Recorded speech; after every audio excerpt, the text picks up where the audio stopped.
庶子当死！你竟敢说大秦2世而亡，秦朝仅存在14年！我不但要说大秦2世而亡，我还要带你看看2000年后的华夏究竟有多强。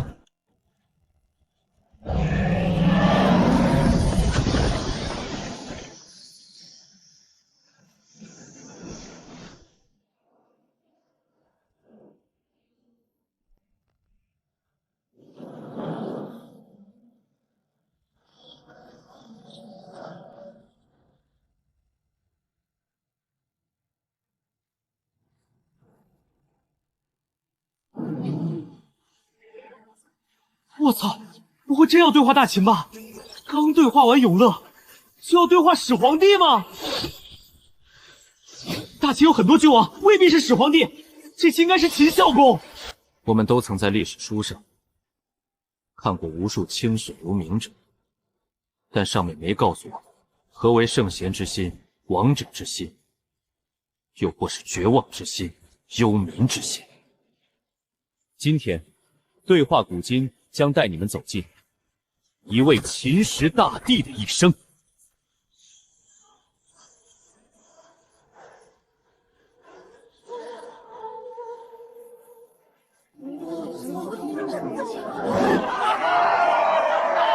对话始皇帝啊！老天爷！妈呀！刚对话完永乐，就要对话始皇帝？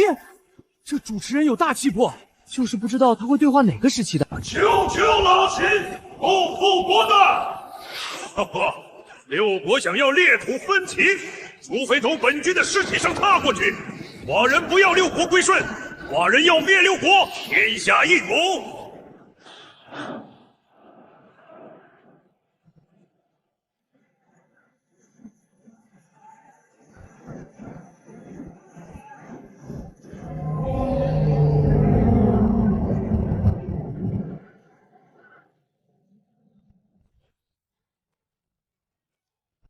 我操！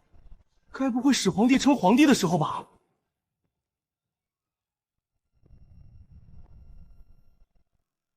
臣等拜见君上，贺君上一统六国，天下归秦。今万民归秦，寡人已德兼三皇，功过五帝。即日起，尔等当称寡人为皇帝陛下。皇帝之自称为朕。臣等拜见皇帝陛下，谨遵陛下军令。自此，5天之下皆为朕土，率土之滨皆为朕臣诛。凡敢扰我秦民者，皆斩。何人擅闯秦宫？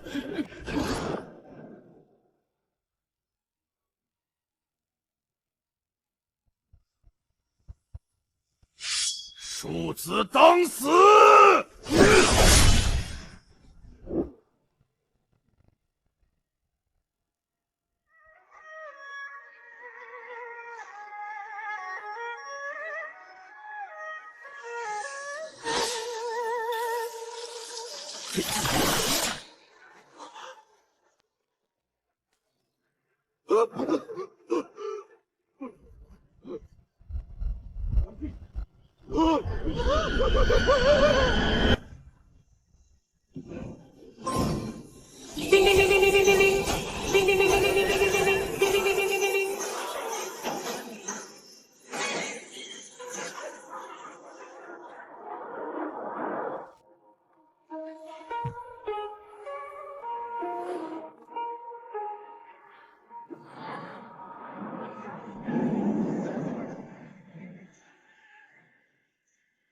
艺术。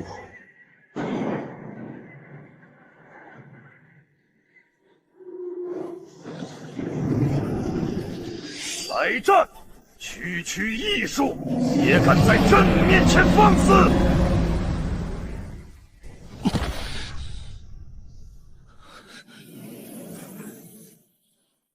陛下，此并非艺术，只是晚辈来自后世，刀枪剑戟不能伤我分毫。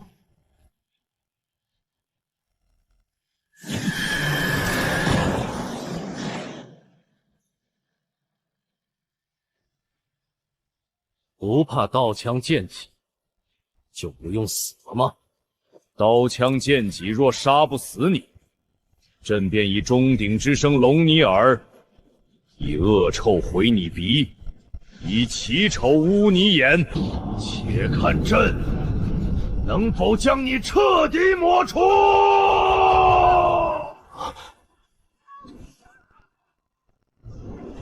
这就是始皇嬴政，没有退缩和不可能，只有吞并和统治。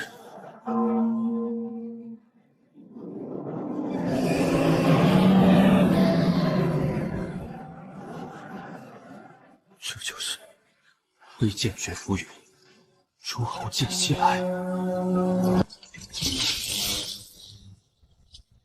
妈妈呀，我这迷人的老祖宗也太帅了！到底是我最爱的千古一帝，这期我追定了！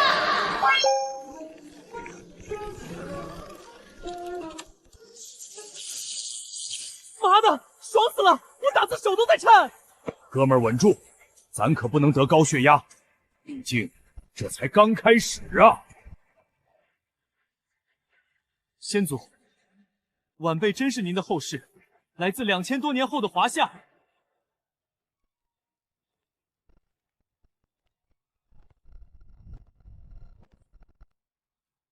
跑，绝不可能！以后还有什么脸见始皇？我好不容易才走到现在，绝不认输。秦王政26年，始皇嬴政一统6国后，将废分封，行郡县，将全国初步分为36郡。我操，真要杀呀！快跑啊，陆明！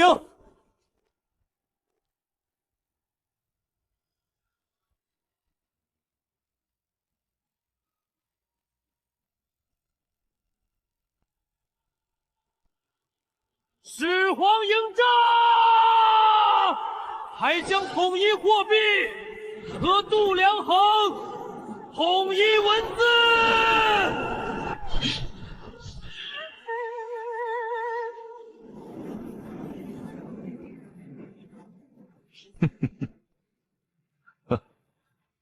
有趣，当真是有趣。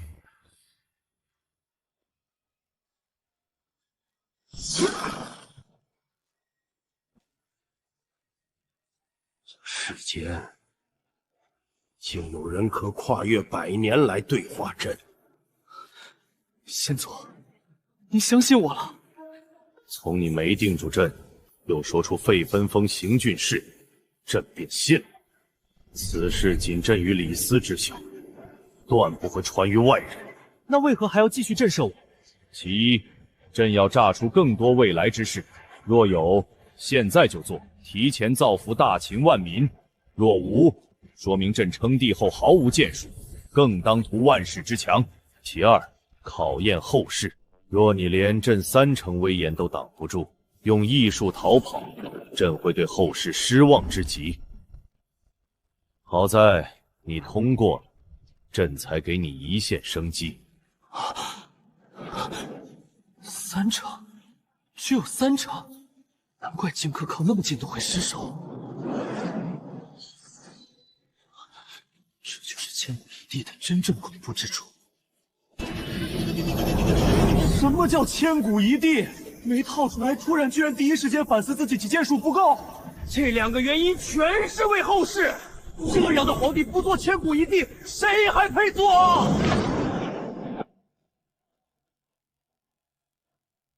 始皇，千古。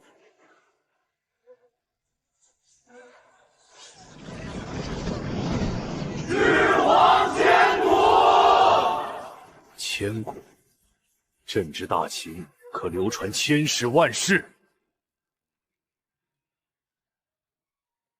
100年，50年。先祖，大秦22亡，秦朝仅存在14年。庶子胡言！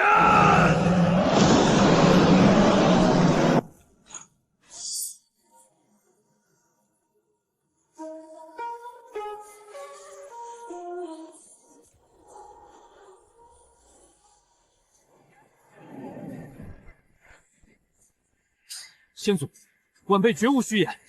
你姓甚名谁？晚辈陆明。今日你若说不出根由，朕便将你连同你身后的因果彻底抹除。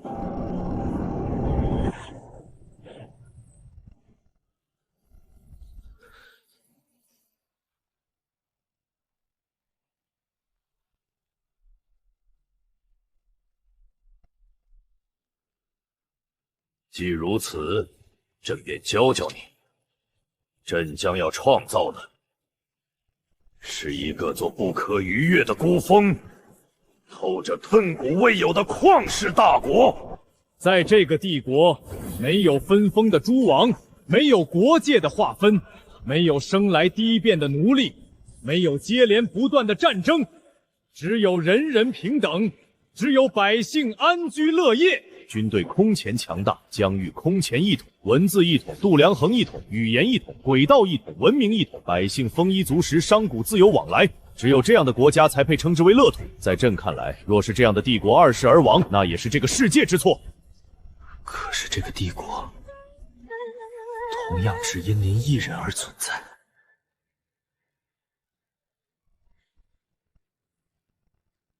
先祖，您相信人人可以平等吗？为何不信？朕以法治国，就是要让我大秦子民人人平等。周朝以礼教治国，可最终维护的无非是统治阶级及贵族之间的利益。儒家看似为国为民，实则依然是在维护一个理。这个理首先就是贵族上下尊卑之理。因此，朕坚决依法治国，无论是平民还是百官，但凡敢违逆法度者，皆依法论处。唯有如此，才可以实现真正的人人平等，才可以让在法的庇护之下昂首挺胸，让人人皆为万世之雄。可是您就不需要奴隶吗？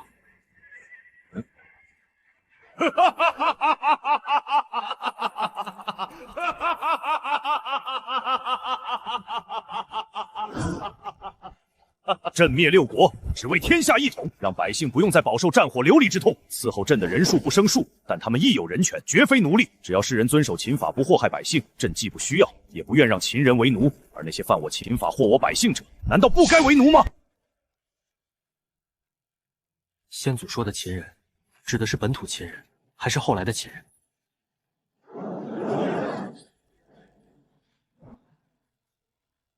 你在找死吗？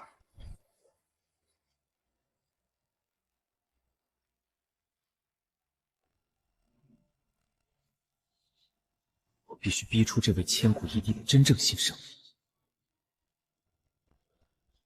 赵、韩、魏、楚等国之人，现已全是我秦民，更何况七国本为一家。后世可曾在秦法之上看到朕有区别之处？他们皆是我大秦之子民，没有先来后到之分。朕灭了他们的国，只是为了给他们一个更加强大的帝国，让天下一家。列国纷争打了700余年，已经够久了。这天下分分合业，战战平平，打完了和谈，和谈了再打。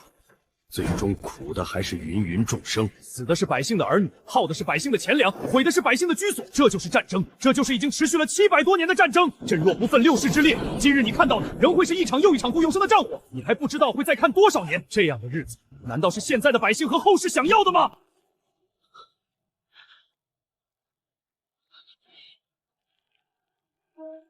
当然不是，当然不是。是皇帝是对的，所以朕才要这天下皆我秦民。只有他们都成为朕的子民，朕才能保护他们，才能引导他们去建设一个足以让自己安居乐业的帝国。可是这样的帝国，注定不被人理解。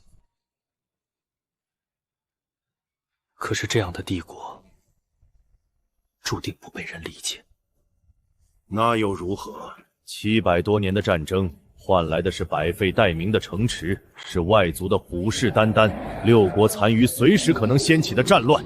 朕若不动用非常之手段，帝国很快便会分崩离析，百姓又会深陷战火。比起让他们深陷战火，朕更愿意让他们建设自己的国家。这也是朕在今后要做的事。朕要让他们去修长城、修驰道、修筑灵渠，沟通长江与珠江水系，以此来带动国之经济，捍卫国之领土，更让百姓有事可为，有俸可拿。至于所背负的千秋非议，百姓看到的只是一城和一日之计，而朕要看的是一国和万世之计。为此，纵然承受世人非议，又有何惜？然而，这在后世的许多史书里却被记载成了大兴土木。大兴土木，他们没有走过这片土地，自然不知道它是怎样的满目疮痍。他们提起笔，就以为自己是圣贤，就肆意培齐一个国家和人。实际上，他们连黎民百姓真正需要什么都不懂，甚至连地都未曾下过，生来就只会提笔，却不知民生和战乱疾苦，又谈何理解百姓、理解朕？可若是朕怕背负不解，就不去做这些事的话，那今日就不配做这皇帝，更不配说什么德兼三皇，功过五帝。这就是老祖宗的雄心壮志啊！始皇说的对，后世很多史官根本有失公允，大秦吃亏在时间太短了，为讨好新朝，只能拿秦朝开刀。喂，难道不觉得把始皇帝洗得太过了吗？苛政猛如虎就是形容他的，说他德兼三皇简直是自吹自擂，百姓多苦啊！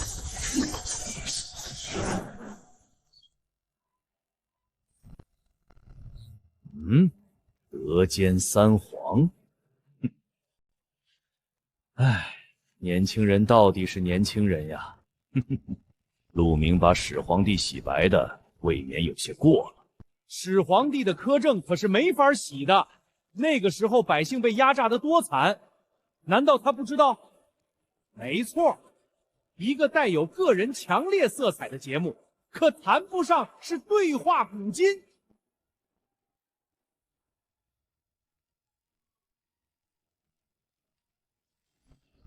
只要潜移默化地改变秦正国的态度，陆明，你迟早会被收回权力。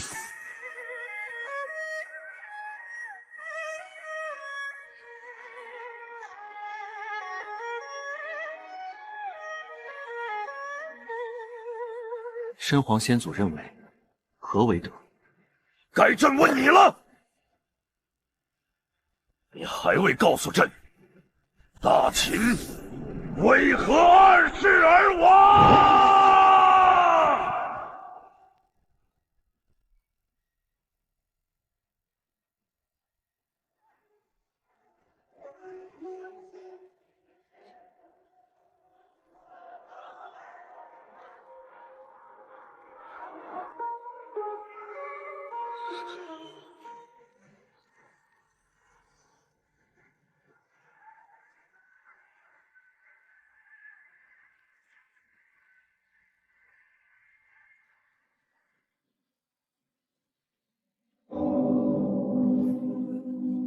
因为这个帝国是因您一人而存在的，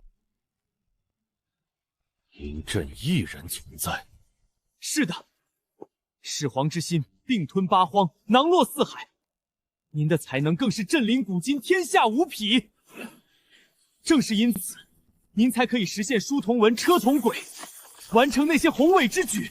可是这一切，在您死之后，无人可以承继，且百姓在重压之下，已经民不聊生。虽然这一切都是为了国家，但他们早已苦不堪言。等等，朕早预料到此，才默许扶苏学儒，让他明悟真儒学，以他秉性，继位必减刑罚，以仁宽治国。纵然县下百姓如履薄冰，朕之后定有更适宜之法。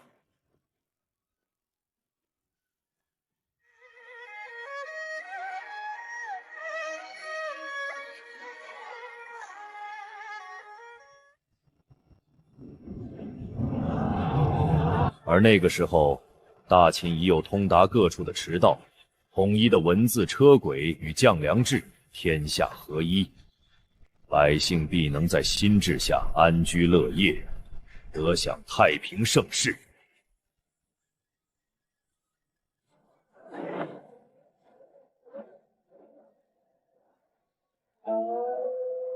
至于当代和后世的唾骂，朕自会背负。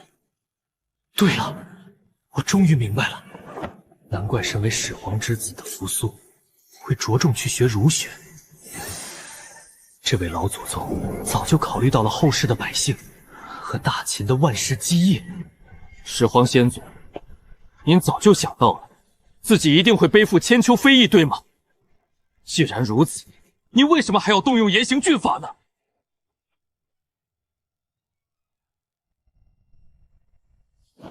为什么要推行这雷霆法度？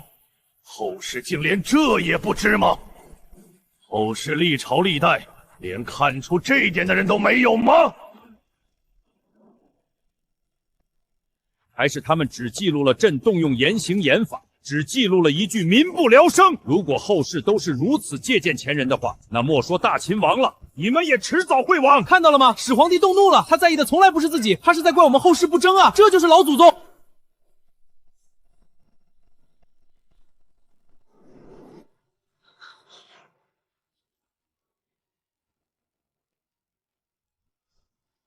难道不是？想要压榨百姓吗？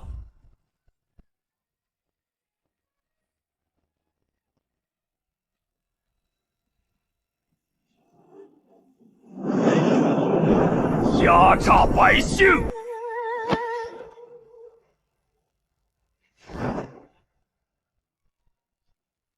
你告诉朕，大秦刚刚一统，什么才是重中之重？稳定。打完仗之后，什么人最多？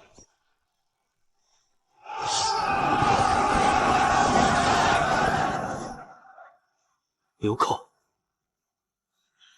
寇、逃兵、盗匪。一统天下之后，什么人最不习惯遵纪守法，最容易残害百姓？那些高高在上惯了的贵族。朕若是废除分封，谁的怨言会最大，最容易迁怒百姓？一些有功之臣和一些帮过大秦、想要封地的贵族。那你告诉朕，怎样才能让这些人不敢害民？用法，用严刑峻法。没错，就是要用法，法就该用法。始皇帝威武啊！妈妈呀，我从来没有想过，始皇帝用严刑峻法，居然是为了这一层。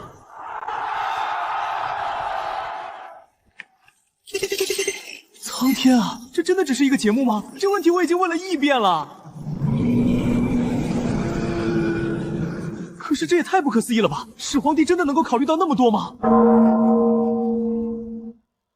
好啊，好，这才是真正的始皇帝啊！这才是真正的始皇之心。想想他面对出太枪科险些杀死自己的燕国，统一后都未屠一城，这样的皇帝，他怎么可能用严刑峻法待民？他针对的一直都是那些会对帝国和百姓造成隐患的人啊！鹿鸣大才呀、始皇帝千古！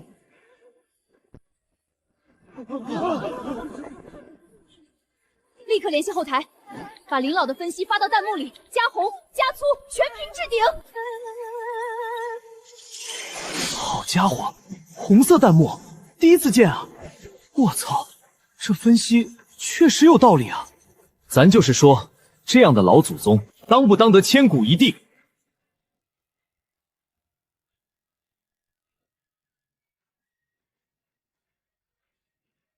还有一种人，也容易伤害百姓。还有一种，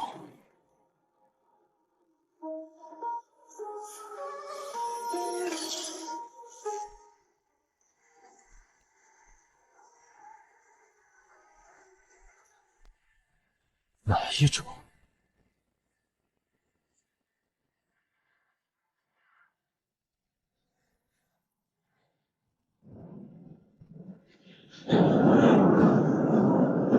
老秦人，我的天啊！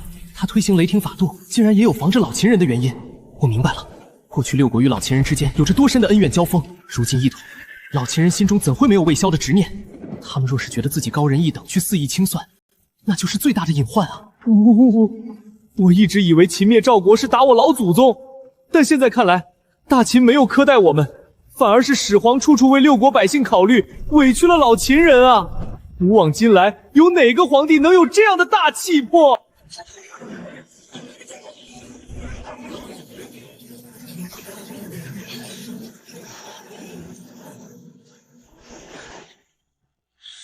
皇帝，建国！封神了，兄弟们，都给我去看对话古镜！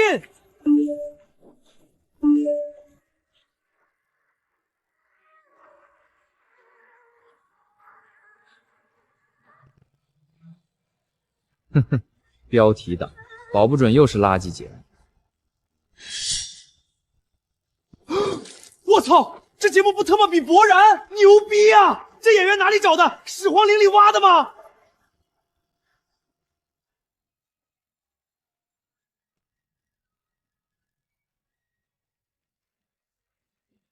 对话古今，这是真要爆火了！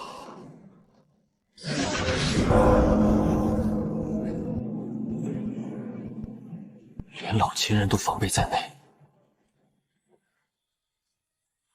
这就是正站在我面前的始皇大帝吗？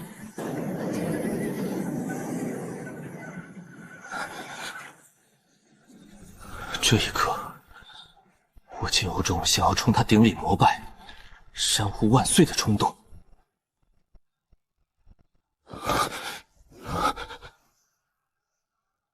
可是，这个时候的他才刚刚登基啊，他怎么会想到这么多事情？唯一的解释就是，在一统六国之前，他就已经无数次想过该怎样治理这样一个国家。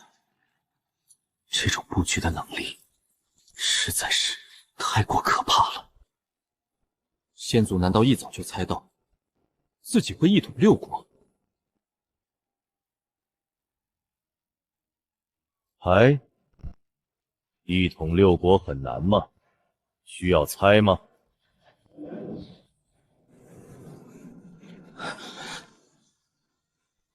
这一刻，我竟有种想要冲他顶礼膜拜、山呼万岁的冲动。至于你所说的那些一统之策，诸如废分封、行郡系统，后世难道真的以为朕是在统一后才想的吗？唉，在这位千古一帝面前，我终究还是想得太浅。如此说来，让扶苏公子学儒，也是您一统六国前就已经在做的事情了。您早就想好了要先以法治国，再用正统的儒学来治理大秦，以保大秦千秋万代。朕若是连这点远见都没有，便不配为帝。儒家虽多腐儒，但正统儒术之中亦不乏治国良策，兼包并蓄，取百家之长为己用，才能缔造出一个真正的帝国。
老天爷啊，这还是个综艺节目吗？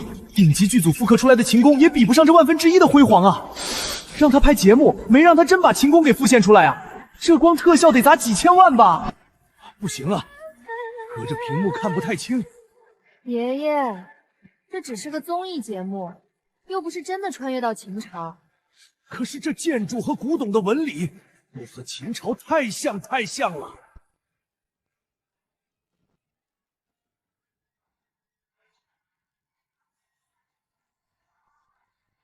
大秦走了22王，倘若继位者是扶苏，他必能延续大秦；倘若继位者是胡亥，他虽然年幼，但只要坚持以法治国，大秦的基业也绝不会在2世倾覆。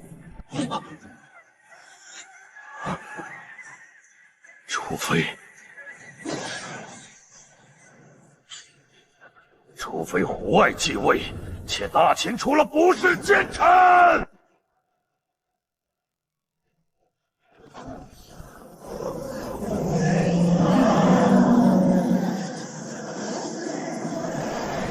是谁？你快告诉朕！是胡亥，还有赵高、李斯。先祖死后，赵高联合李斯篡改遗诏，将立扶苏改成了立胡亥，大秦从此开始了灭亡倒计时。赵高、李斯，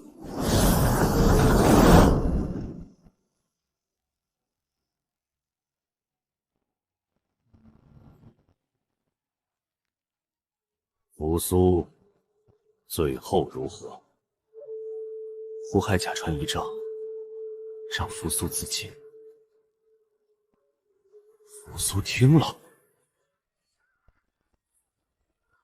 是的，蒙恬本想让扶苏核查一下，扶苏却说，父亲要儿子死，还需要再警示些什么呢？于是自杀。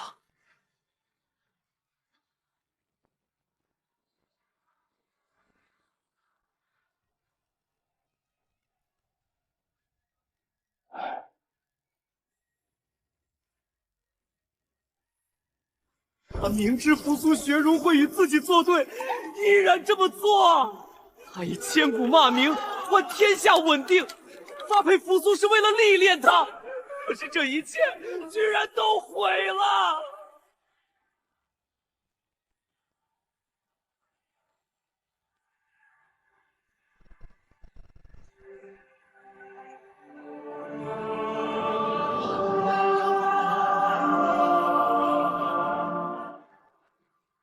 扶苏当时不在咸阳。是的，他因在焚书坑儒上劝谏你，被发配到了蒙恬边上。当时蒙恬镇守边境，手握30万大军。焚书坑籍？敢问先祖，如果在这之后有人希望恢复分封制，建议您分封宗室子弟为诸侯，您会如何做？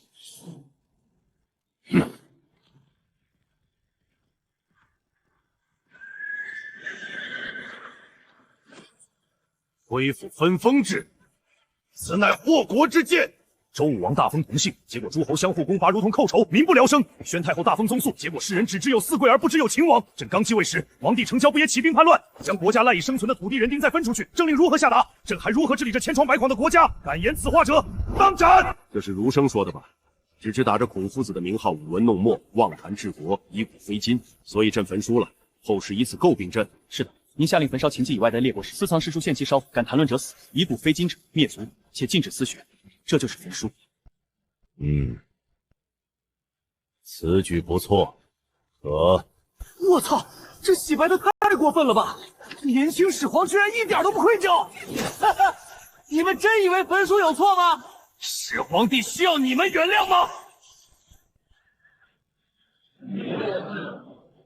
不焚烧秦纪外的列国史记，大秦虽然一统，却也会有许多百姓心念救国，许多贵族想要再获分封，因此非烧不可。焚毁民间的诗书，将正本藏于博士馆里，既有利于大秦的思想和文明一统，防止腐儒和别有用心之人以古非今，曲解其意，更可以将正本完整保留。如此一来，等到朕将这天下彻底稳定之后，再让他们传于民间，民间文化将又是一场百花齐放。禁止私学也是同理。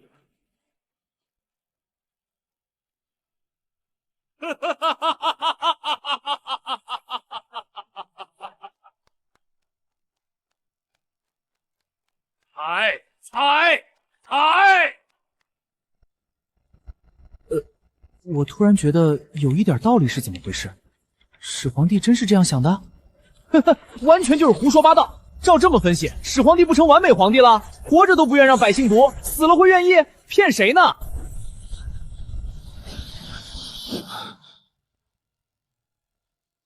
始皇帝太强了，强到观众们根本不敢相信，历史上居然会有这样的完人出现。何尝不是因为他的完美，才让那些黑他的人断章取义，从鸡蛋里挑骨头？记载雷霆法度，可曾强调过六国初定群狼还父？记载焚书，可曾强调过正本留存宫中？因为时间太短，谁都要用抨击他来取悦新君，让他蒙受数千年的诋毁吗？凭什么？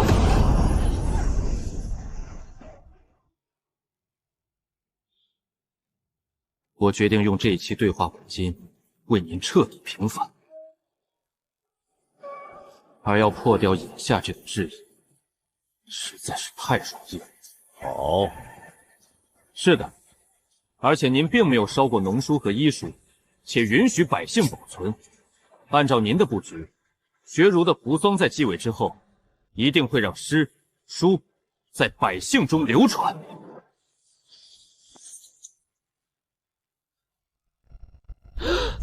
这特么还怎么反驳？特意安排扶苏学儒，正本藏于宫中，以扶苏的秉性，继位后怎么可能不放开？始皇对后世的心意根本无法质疑。他否定的从来不是儒学，只是儒学不适合刚易懂的帝国。他只是需要用自己的暴君之名，用法家死死撑起这个随时可能再次裂变的天下。看到了吗？那些质疑的人，你们看到了吗？靠焚书统一思想已经是极其柔和了。刚刚战乱结束，满地流寇逃兵，不用严刑峻法，难道派人去跟飞土讲仁义吗？古往今来，能带3000弟子讲道理的，只有一个孔夫子啊！多么用心良苦的布局！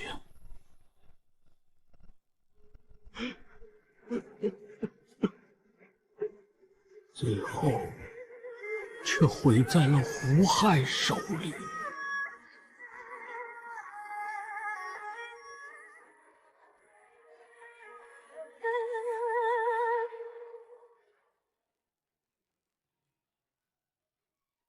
坑儒又是为何？先祖统治后期，因身体越发不好，对长生之术越发迷恋，派了大量术士四处寻找仙人和仙药。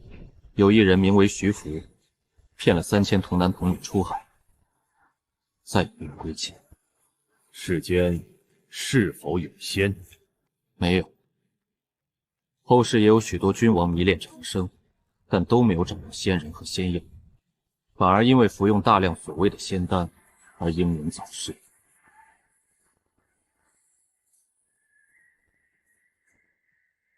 那朕还有多久可活？10年。10年？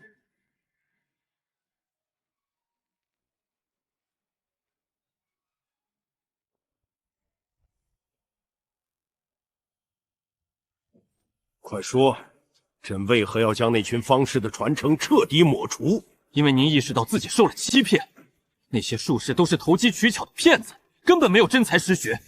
所以你命令御史审判，互相揭发460余人，把他们全都放在咸阳活埋。这就是坑儒？难道他们不该死吗？才460余人，哼，也值得后世如此诟病。如此说来，后世倒也和平，竟不知朕之一怒，伏尸100万都是轻的。难道后世历朝世代之君没有灭过别人的族吗？且不论诛9族，单凭夷3族死的都不止400人，朕杀400有罪之人，反而成了暴君。连朕都敢欺骗的人，若是让他们继续逍遥法外，会有多少百姓受到愚弄？后世连这点都想不到吗？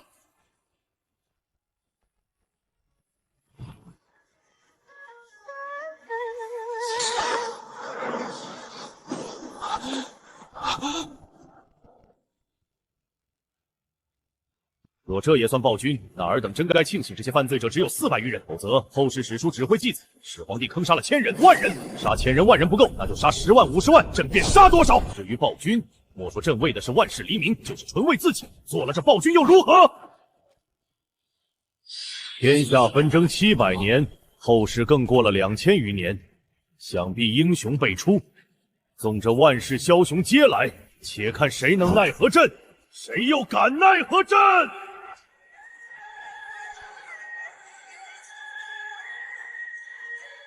始皇先祖，见到朕，当成陛下。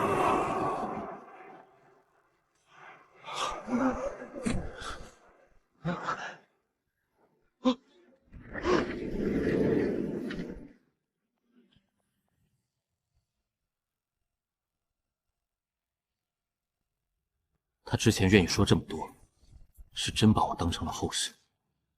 但是现在，他显然对后世的偏颇和愚昧不屑至极，更认为我们根本不配成为他的后世。妈的，那些为了黑而黑、崇洋媚外的人，简直辱没先祖！所以我们必须辩证看待历史啊，不然真正为华夏做过贡献的老祖宗也太冤了。为了这个帝国，他承载了多少？每天批阅的奏章足有60件，折合20多万字。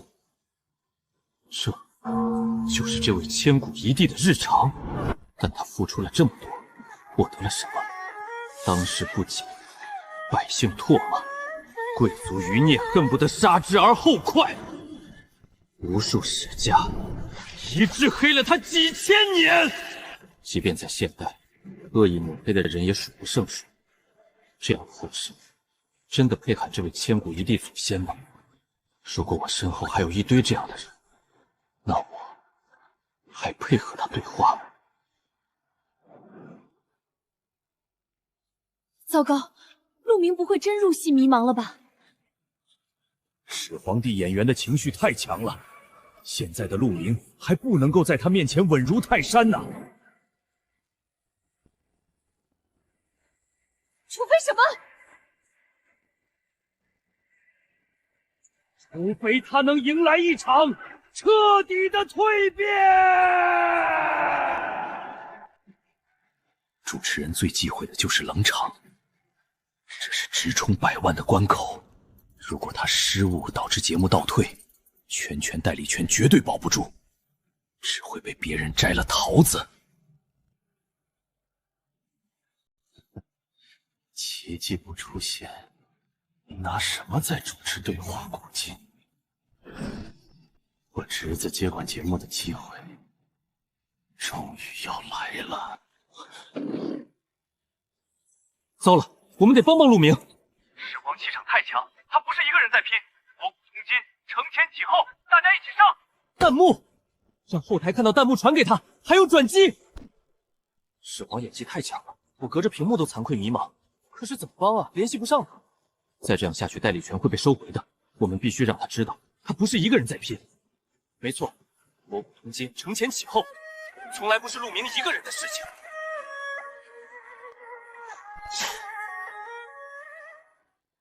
弹幕，我们只能靠弹幕。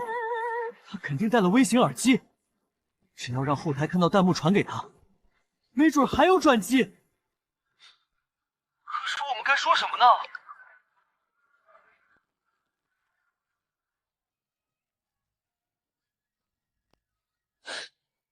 有了！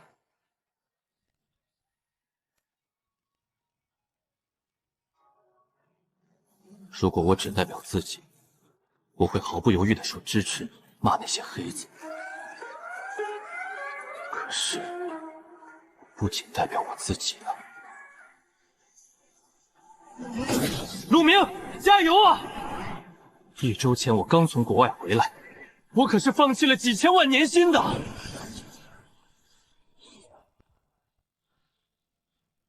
你可不能把我们骗回来就放弃啊！我们还要建设国家，你身后还有我们。别忘了和永乐大帝的赌约。过去的委屈已经是过去，现在的我们在齐心协力，创造一个崭新富强的时代。陆明，让始皇帝认可我们后世吧，我们已经在改变了。陆明，帮我向始皇帝道个歉，以前是我误会他了，对不起。让老祖宗看看我们的改变吧，支持你。对，我不能放弃，我不是一个人，我的身后有千千万的同道者在与我同行，为天地立心，为生民立命，为往圣继绝学，为万世开太平，虽千万人，吾往也！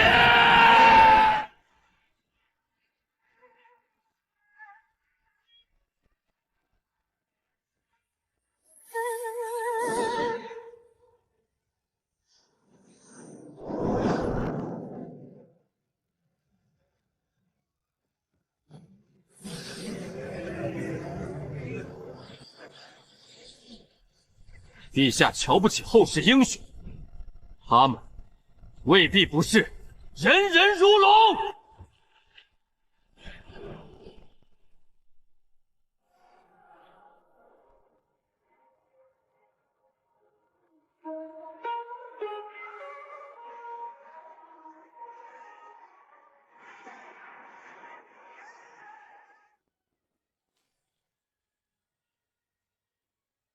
那你倒是说说，后世都有哪些英雄？这小子若是没有为后世英雄一争的决心和胆魄，那才叫窝囊。朕倒要看看，后世是否真的英雄辈出。后世有一人为秦朝之后的大汉帝王，名为刘彻。他在位期间，对匈奴、芈越、东越、南越、西南夷、西羌、车使、楼门、大宛等国家发动了至少28场战争。他不仅灭了南越、闽越、东越，还降服了车师、楼兰等国，全面降低了匈奴对汉朝的威胁。在他的运筹帷幄之下，麾下将帅卫青和霍去病率军远击匈奴，杀得漠北无王庭，杀得匈奴人惊呼：亡我祁连山，使我六畜不翻息；失我燕热山，使我妇女无颜色。他发动的一系列战争，所开辟的疆土比其先祖多至1倍，使我华夏千万年皆失其力。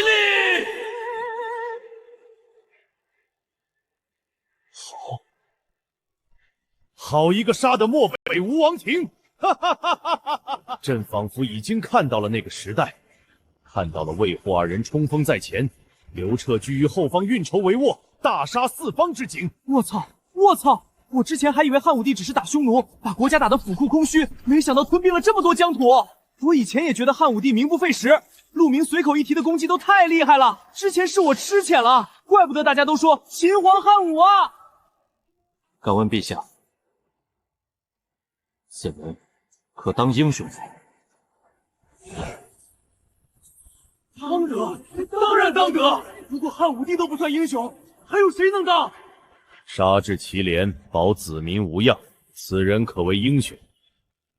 然匈奴地贫，我民善农，公之劳民伤财，弊大于利。若非如此，朕何须修长城抵御？陛下，匈奴之地并非贫瘠，草原及大海之上，还有资源丰富之陆地。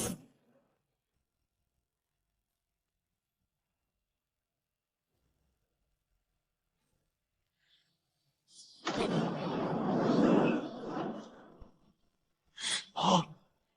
你说什么？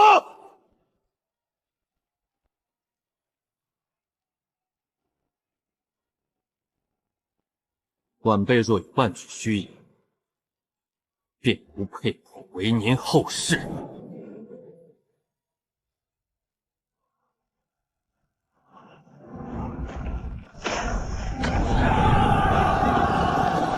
既如此，那朕还修长城作甚？陛下不怕劳民伤财了？哈哈哈哈哈哈！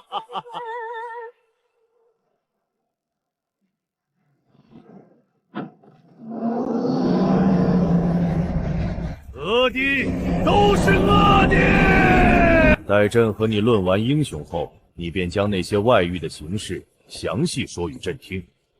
现在，朕要好好听听了后世的那些英雄。我可一直准备着。既如此，那刘彻确可为英雄无疑。只是他在位期间，穷兵黩武，打光了前2位帝王留下的积蓄。为了后世，有何不可？若是朕早知匈奴之后还有丰厚之资源，秦军早就杀出长昆去了，又何须他去打？可是先祖您打的再多，大秦还是可能二世而亡。打仗比修长城要耗费的更多，到时就算是公子扶苏继位，只怕也难以力挽狂澜。那又如何？大秦可灭，华夏不可亡。只朕一人，便恨不得为你们打下一个旷世的疆土，也必将为你们打下一个旷世的疆土。至于你说的一切，且看朕在一日，谁敢乱我华夏！好一个大秦可灭，华夏不可亡。或许始皇帝在执行严刑严法和大兴土木的时候，就已经想过大秦可能会有灭亡的一天。所以他这一生都在拼命地处理国家大事，拼命地修长城，拼命地统一文明。因为只有这样，就算大秦分崩离析，我们华夏人最后还是会融作一家人呐。他就像一个大家族最古老的族长，拼尽了一生之力，让我们血脉相连。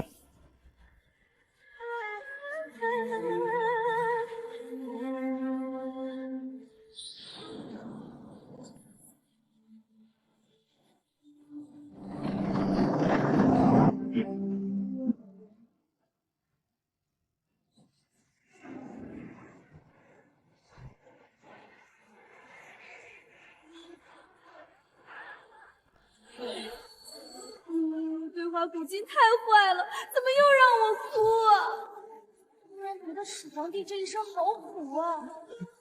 没准他这辈子只有今天才是最开心的时候吧。妈妈问我为什么哭，我说我心疼始皇帝，她说我还是先心疼自己的作业吧。我们到底该怎样强大，才能对得起老祖宗们的心血啊？快跟朕说说，后世还有哪些英雄？朕倒要看看，他们都创造了怎样的功绩，看看能否有可借鉴之处。后世还有一皇帝，他16岁随军秦王，以极少数军队在雁门关不费一兵一卒，智退突厥10万兵。看来又是一个智计无双的少年。他19岁。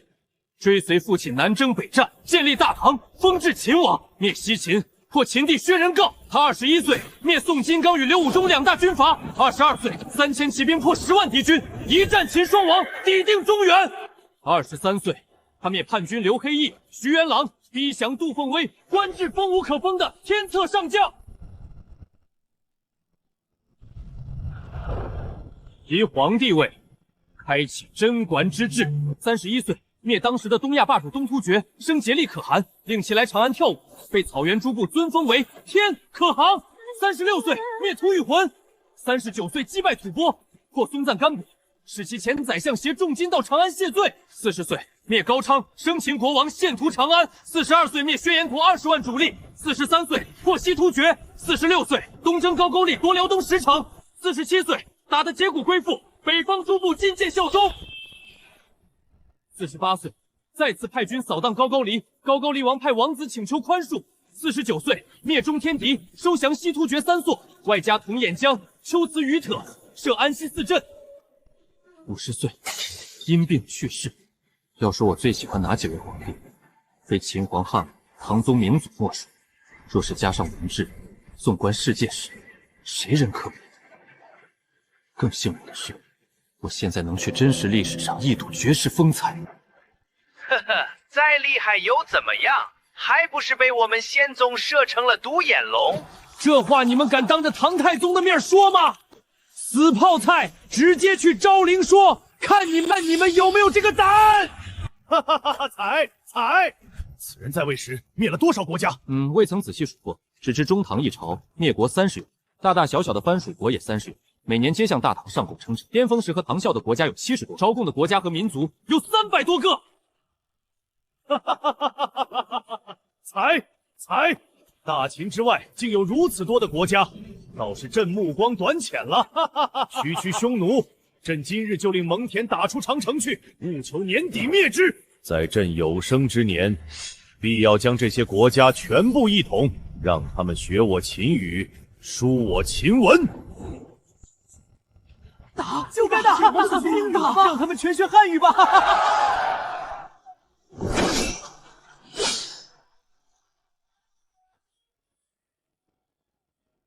看来比起后世的英雄辈出，朕背负的这些骂名倒也值得。您不介意史学家黑你吗？后生，你难道到现在还不明白朕究竟在意什么吗？不明白的，先祖是气，后世只看一个人的黑点，而不去看他人的优点。不懂得取长补短，自色视听。譬如汉武帝立功无数，无人学其长处，无数人只道一声穷兵秘武，便一笑而过。譬如唐太宗文治武功皆有建树，但到了很多人眼里，却只道一声他弑兄杀弟，便同样一笑而过。如果后世都是对这些先人的长处不知学习，而只知揭短，一笑而过的话，那前人之事又何以成后人之师？先祖，您是在气这点吧？哼哼，你能知晓这些，说明后世并非不可教也。区骂名算什么？生前死后的名声，朕根本不在意。但若你们不知取长补短，只知抹黑先人，非古非今，只怕华夏之天下会再度分崩离析。到时，无论是你们还是子孙，都将饱受其害，而尔等只怕会成为罪魁祸首。朕自然愤怒。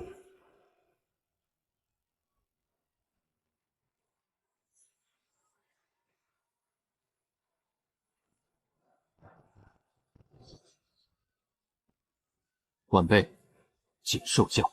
但是现在看来，你们后世也并非全是如此。来，继续和朕说下去。是。来人，上酒！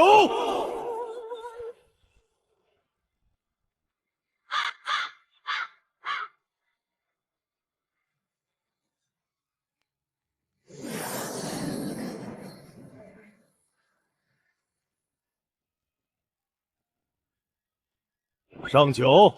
朕要与后世痛饮。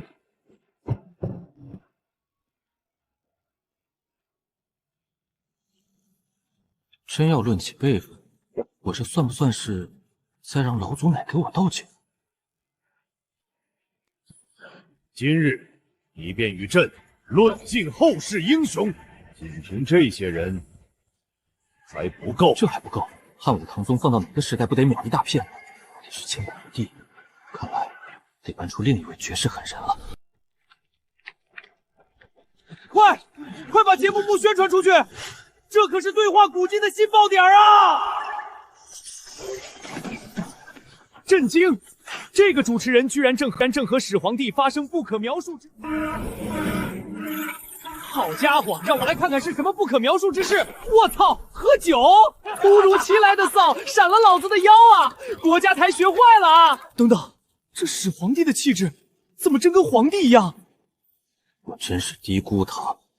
如果最开始不是打着让他背锅的心思，现在还用担心他尚未反咬我吗？现在骑虎难下，陆明必须得死。后世还有一位皇帝，开局一个碗，结局一个国。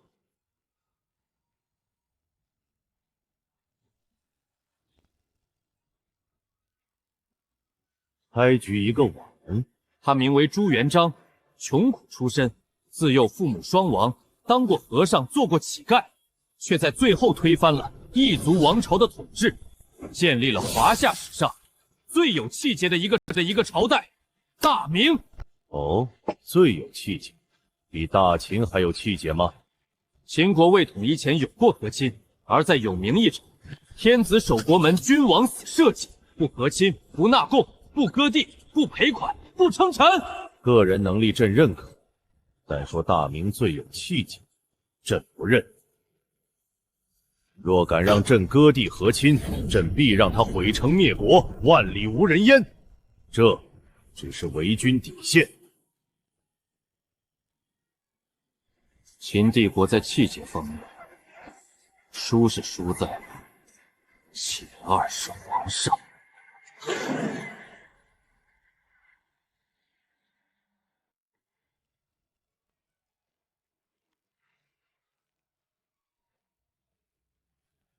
以前是这样，但此次宴饮过后就不是了。继续说下去，算上朱元璋也不够。刘彻和魏霍虽建功无数，但朕手下的王翦、蒙恬同样不弱。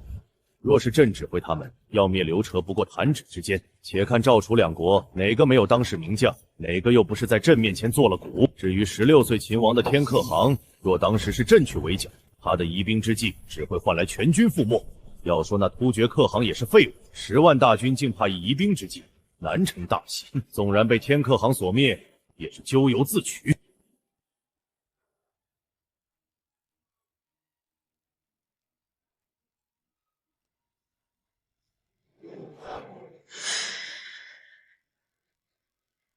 至于朱元璋，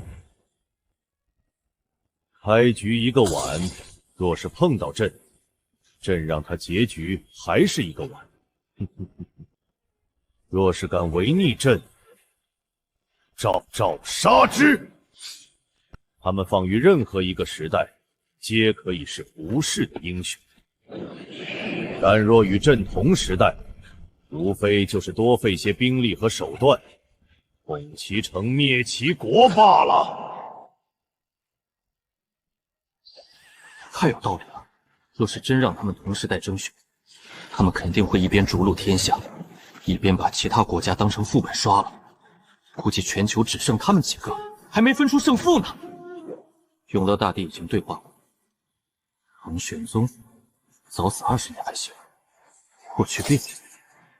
始皇可是觉得汉武和李世民加起来都不够，那再加个谁好呢？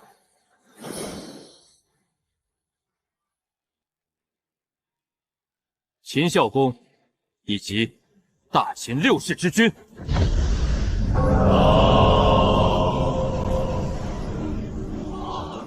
孝公先祖，朕说的是后世英雄，你说的6世之君，朕都知道。先祖稍安，晚辈要说的后世英雄，正与此有关。哦，那你倒是与朕说说大秦的6世明君。要是当朕的面说错了，你可就是在辱没朕的先祖了。世人皆知华夏5000年，皆知历代有强朝，却不知他们强在何处。纵然血液里流淌着英雄血，若不知其所以然，又何来真正的文化自信？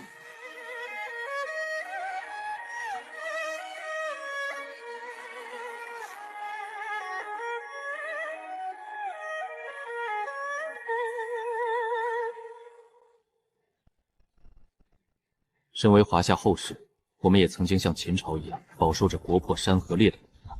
即便是晚辈所处的现代社会，也有无数人生活在他们各自的困境之中，学习的苦、工作的苦、生活的苦、家庭，每个人都有难以言说的苦。我才15岁，我的爸爸就癌症了，妈妈生我的时候难产走了，我真的不知道该怎么扛下去。去年我妈妈突发脑梗走了，我刚拿到录取通知书，还没来得及给她看一眼。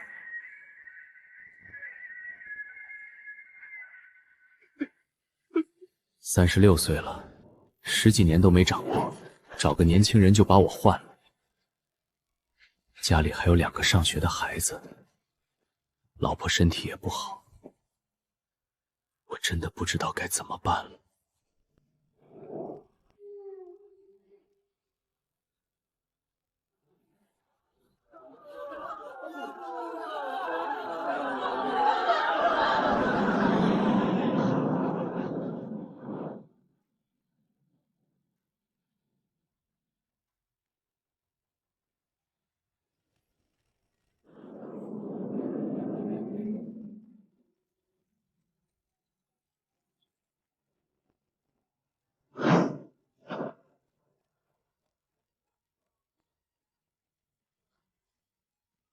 这些都是朕的后事吗？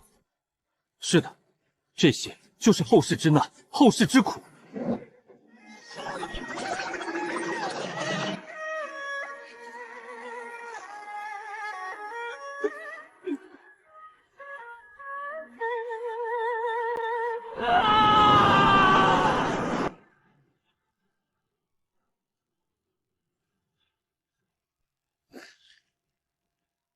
后世2000多年后，怎还是如此之苦？怎还有如此多的难处？因为我们依然还走在全面强国复兴的道路上，还有很多需要去克服的困难。因为我们经历过如裂土分秦一般的痛苦和绝望。我知道，很多人现在很迷茫，不知该怎样去面对这一切。请允许我将这历代英雄之志拨开献上，希望能带给你们力量。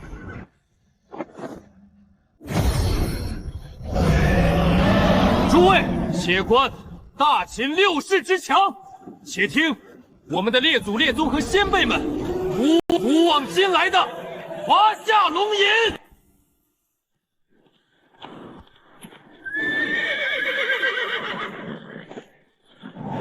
君上，六国正在密谋裂土分秦，秦国危矣！六国欺我秦人太甚，但凡我赢渠梁在一天，老秦人绝不会亡。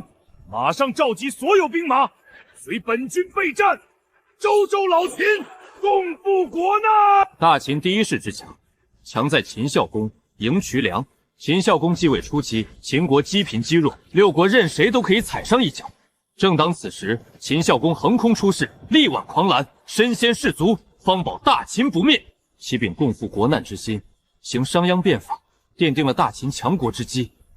没错，正是孝公奋不顾身，拼尽全力捍卫大秦，才有了今日的帝国。快，给朕继续看！商鞅变法绝不可改。尔等老士卒若想乱我大秦，休怪国人不留情面。山东六国可称王，我们秦国的君怎就称不得王？寡人要用此战告诉山东六国，秦不守关，秦要东出。大秦第2世强，强在秦惠文王嬴驷。嬴驷为大秦第1位称王的君主，他的称王拉开了秦国王业的序幕。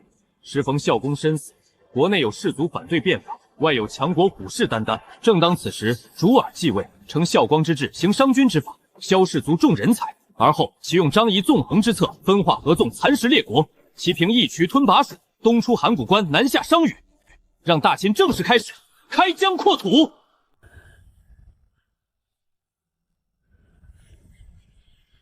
没错，东出之治始于孝光先祖，开于惠文王先祖。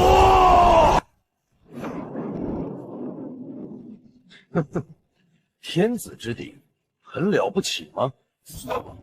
今日寡人就是要将这天子之鼎举起，看看他几斤几两。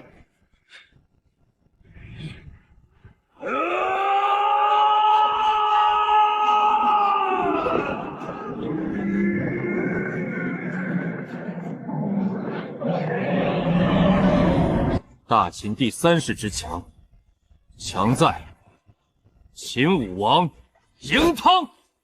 他在位期间，平定蜀乱，攻占宜阳，为秦国打通了前往洛阳的要道。其虽举鼎而亡，却也用秦王的身份和力量，告诉了全天下，天子之鼎并非不可撼动，而可撼者，秦人也。天哪！这里面哪一个秦军面对的不是一个极其糟糕、充满问题的时局？他们都在绝境中破局。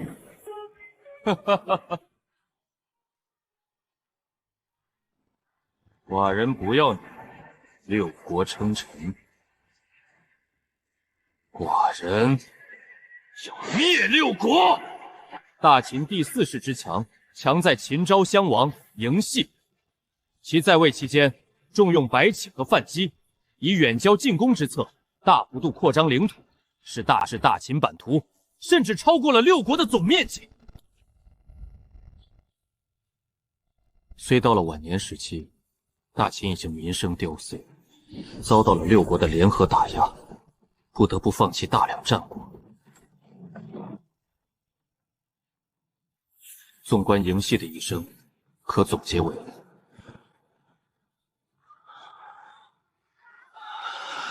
弱六国，灭西周56载，五霸天下！妈呀，妈呀，这些就是大秦仙君吗？绝了！我以前只知道有始皇帝，没想到大秦还有这么多厉害的君王，每个人都以一统天下为己日，这样的国家想不强都难啊！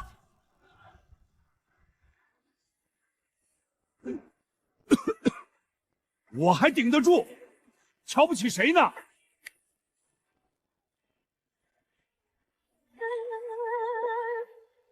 大秦第5世之强，强在秦孝文王嬴柱，他后代宗室大天下，赢得了秦国百姓认同。大秦第6世之强，强在秦庄襄王一人，他在位期间铲除了西周的残余王室，并传位千古一帝嬴政。哎，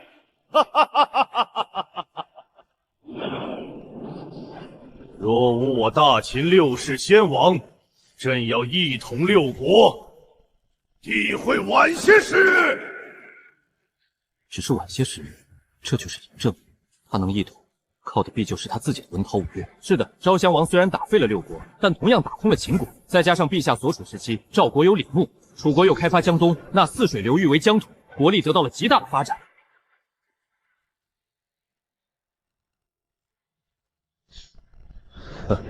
很大发展，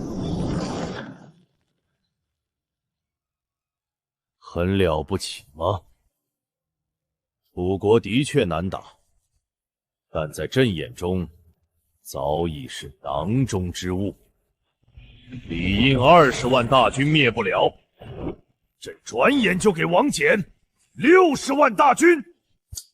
朕从亲政时就立志要一统六国，六国也必将一统，谁人可挡？就如朕从此之后必将一统世界一般。这就是晚辈要说的大秦第7世之强了。哦，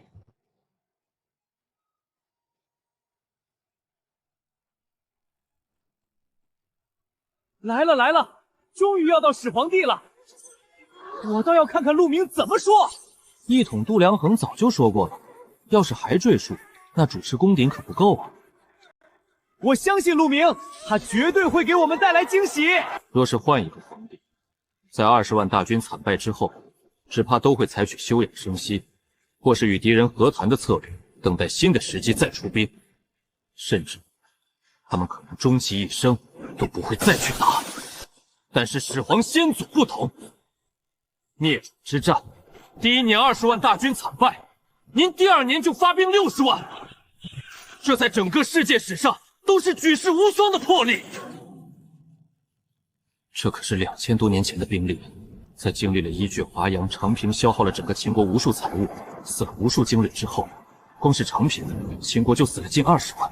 出兵20万惨败后，再发60万，这可是举倾国之力。可即便如此，他依然无惧。这就是始皇嬴政，将60万之国之兵交给一个早就功高盖世的统帅，而让自己的大本营空虚。此等气魄，在晚辈看来，古往今来无人能及。我操！照这么说，始皇的魄力也太强了吧！一不怕武将拥兵造反，二不怕功高盖主，这是逆天了。到了王翦那个位置能善终，更多的是始皇帝善待功臣的大胸怀啊！救命！我还是第一次这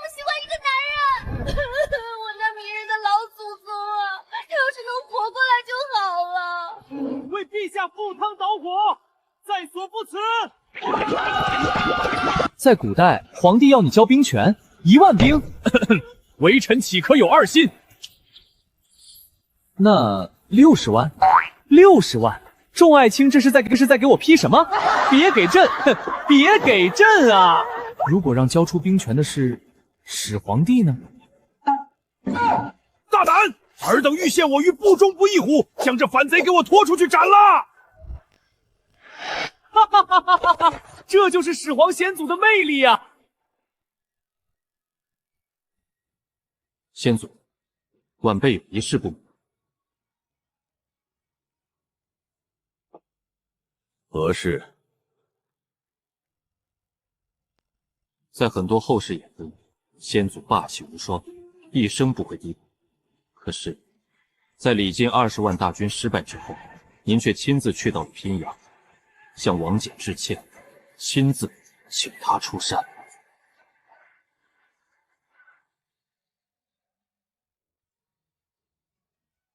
晚辈想问，您当时在想什么？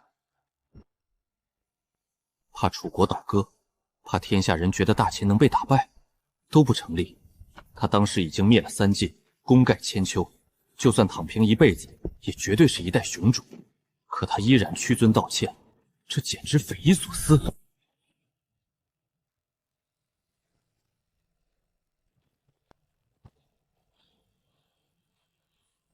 个人之尊，自当为天下一统让路。朕从不是要成为一个高高在上的君主，朕要的是大秦之天下，一统之天下，一个后世安康和平的万世之天下。为了这样的天下，秦军可以战，秦民可以累，朕亦可死。何况道歉乎？始皇帝千古，不，千古都不足以形容。这样的君王，谁敢说他不是万世之雄，万古一帝？我爸爸又高血压晕倒了。楼上的兄弟，别说你爸了，我20岁都顶不住啊！唉，你们敢信吗？我刚才量了下血压，和我高血压去世的爷爷一样高，我不知道该哭还是该笑啊！呀，林老，你刚才吃过1颗了？我刚才吃了吗？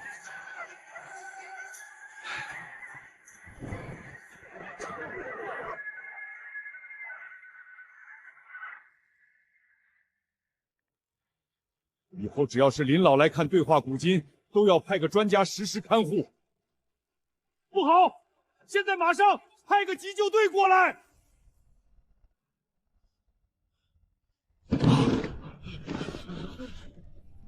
况且，当时的确是朕失误了，才害了大秦瑞士。当年曾祖父为采白起，趁胜之策，致使后来战事久攻不下，损失惨重。虽屈尊请将，终不欢而散，令赵国再度成为心腹大患。朕绝不允许楚国有苟喘之机。这就是您与昭始王心腹最大的不同，也是您之所以千古无二的原因之一。因此，晚辈认为，大秦第7世之强，强在始皇帝嬴政。后世关于朕的一切就要揭晓了。2000多年以后，后世是否真正学会了博古通今，是否真的可以做到承前启后，独当一面，全看你如何分析。嬴政生于赵国，出生极为质朴，且正值赵国长平之战大败不久，赵民对秦王子尊最深恶痛绝之时。然秦王嬴政继位之时，仍不忘历代先君之夙愿，以一统天下为己任，履至尊而治六合，执敲扑而鞭笞天下，一统六国之疆域，文明为华夏开出万世之基。论其心胸之广，一生未杀一功臣，哪怕曾经制造饱受欺辱，却依然善待六国之贵族。论其个人魅力，他一生无二过，知错必改，礼贤下士，为了国家可以付出一切。论其个人见识，他之一生可总结为4大创建：华夏第一代统一大帝国的创建者，华夏统一文明的创建者，华夏古典法治社会的创建者，华夏皇帝制度的创者。他之一生使百代皆行秦政制，让皇帝虽为万人之上，却设监察机构，使华夏历代帝皇集权而难以专制。始皇帝千古，大秦万年。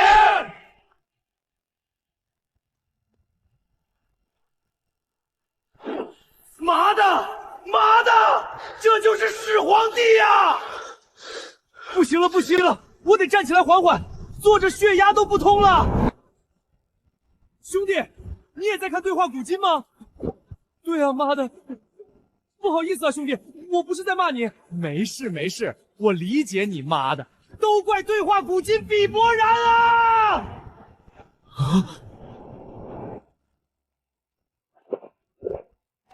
妈的，燃爆了！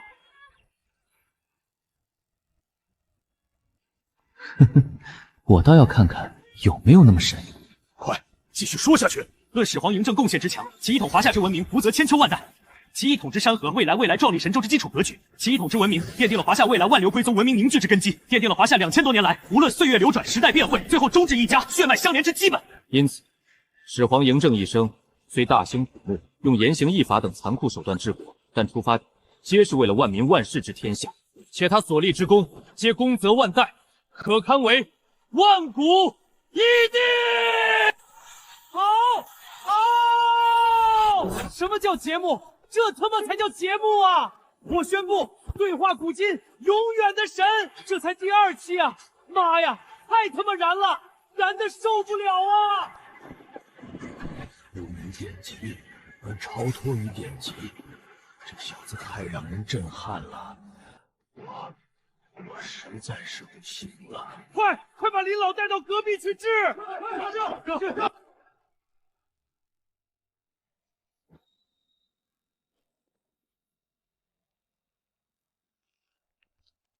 不，我还能看，我就要看。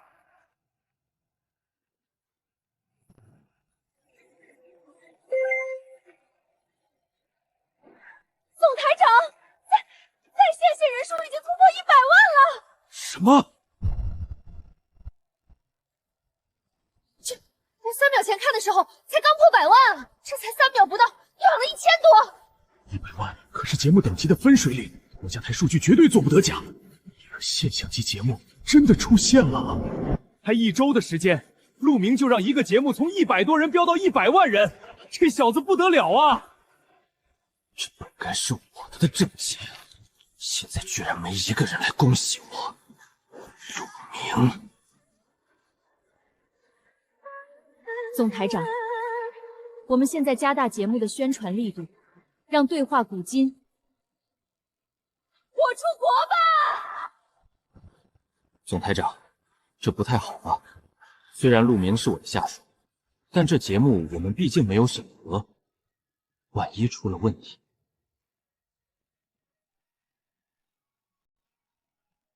万一出了问题，由我来担。我们华夏还没有哪个综艺节目真正走出过国。既然已经选起了这样的热度，我们就应该试试。宣传部长，这事交给你全权负责，马上开通对话古今的国外宣传渠道。如果效果不错，下一期全面开发国外渠道。是。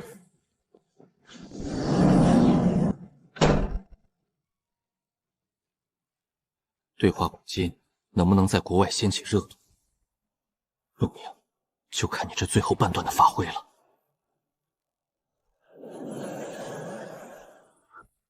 依法治国的政策，当真实行了2000多年。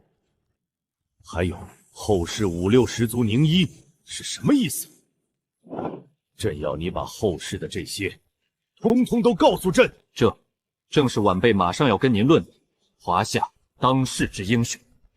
当世之英雄，先祖已经看过了历史上的英雄，何不再看看华夏近代和当世之英雄呢？好，那便让朕看看，朕要看！哈哈哈哈哈！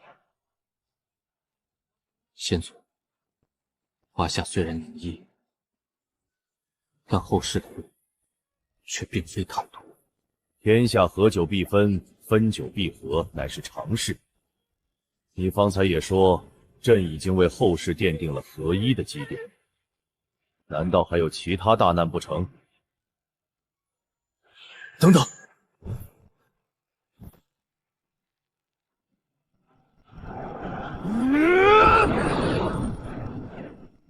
莫非是那些异国犯我华夏，欺我后世了？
都是一群猪，一群嗷嗷待宰的猪。这就是被称为5000年文明的古国吗？哈哈哈哈哈哈！不堪一击。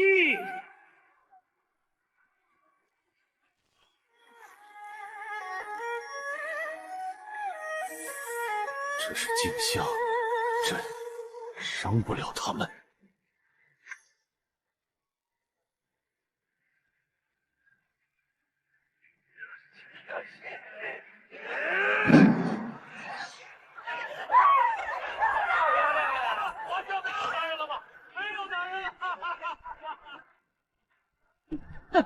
就该让你们始皇帝看看这个，看看他无能为力的样子。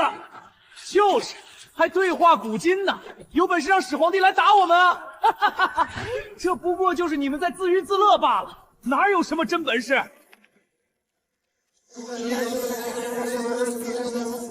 陆明也真是的，为什么要在节目里放这个？就是啊，这只是一个节目而已，非要设计这个做什么？搞得我们被外国人看笑话。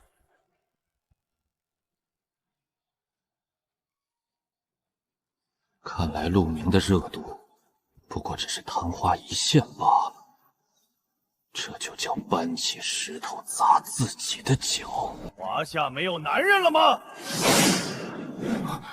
以始皇帝极其深沉的智慧和理性，明明已经察觉到了这是跨越2000年的虚护镜像，根本帮不上忙，为什么他还是拔剑了？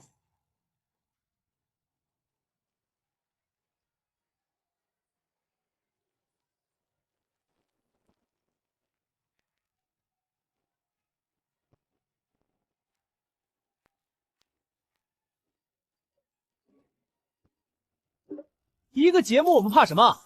我不信他还真能顺着网线来杀我们不成 ？fuck！ 我现在就骂他了，他能怎么我们？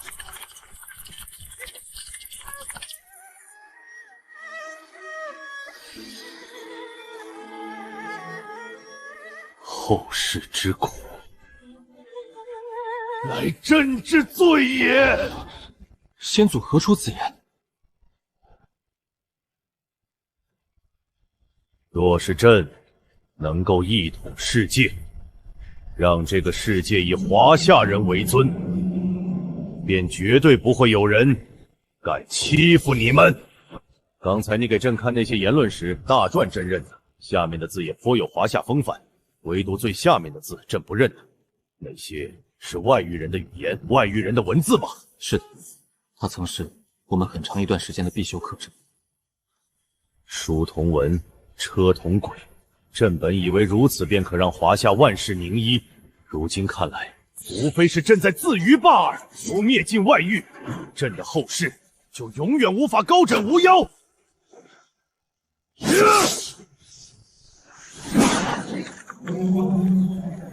有生之年，若这些外域未被朕斩尽杀绝，便是朕的无能。哈哈，这根本不可能！以秦时的航海技术，灭近海还有希望，一统世界完全是天方夜谭。你说的我们也懂，可是这话从始皇帝嘴里说出来，我特么就是有一种深信不疑的感觉啊！咱们这位老祖宗本就是一个创造了奇迹的人。什么天下分久必合，什么历史必然性？欧洲多少年了，有真正合过吗？他们合的必然性在哪？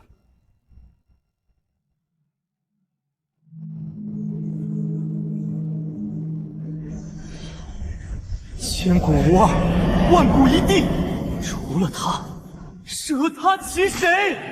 后世之耻，乃朕之过。这把剑将被始皇当作耻辱的印记，钉在秦宫，直到他能洗刷这一切为止。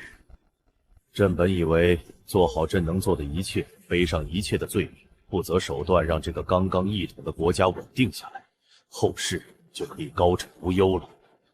现在看来，朕终究还是错算了。我这才知道，这根本不是按部就班的剧本，在我面前是有着自己心意、活生生的真正老祖宗。朕也尝过战争之苦，受虐之苦。至诏之时，兵荒马乱，赵民要杀我们一家泄愤，父亲丢下了朕，独自一人返回秦国，留我和母亲相依。虽母亲家族暗中保下了我们，但我们依然饱受折辱。母亲为了让我过得好一些，经常去做一些不让我知道的活。她总是蓬头垢面地赶回来，拿出揣在怀里热乎乎的馒头，跟朕说：“正儿饿了吧？快看，娘给你变出什么来了。”后来，朕回到了大秦，本以为可以和母亲共享天伦之乐，谁知母亲竟然背着朕，和一假四人生了2个孩子，甚至还帮着嫪毐要来谋夺朕的皇位。她可是朕的生母，从小护着朕的生母，却带着情夫要杀朕。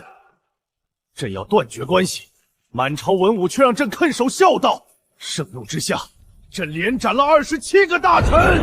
后念及幼时亲情，朕迎回了母亲，但已经失去了亲情。因为饱受战乱之苦，所以朕要一统天下；因为尝过战乱之苦，所以朕要以一切手段巩固这个天下。不管要朕背负怎样的罪名，朕被抛弃过，6国的子民想必也被父母抛弃过，甚至在战乱中丧命。所以，朕不要战乱。后世们，朕这么说，你们可懂了吗？难道始皇帝知道后世在看？可他要后世懂什么？战乱必有损荒，生活出深渊般厚重，必有苦难。即便是朕，也不例外。朕明白你们后世之苦，但是后世务必要引以为戒，不忘国耻，勿忘图强，万不可自暴自弃。唯有如此，你们才不会再受苦，才可以常享太平。朕无法帮到你们，朕唯一能做的就是将这个世界一统下来，带你们看看一统世界的华夏，让后世为万世之尊。相信朕，朕必能做到。你们也当相信自己。尔等有先祖庇佑，有朕庇佑，纵天下分合不定，朕生统华夏，死亦会治朕9州龙脉，保华夏万世不灭。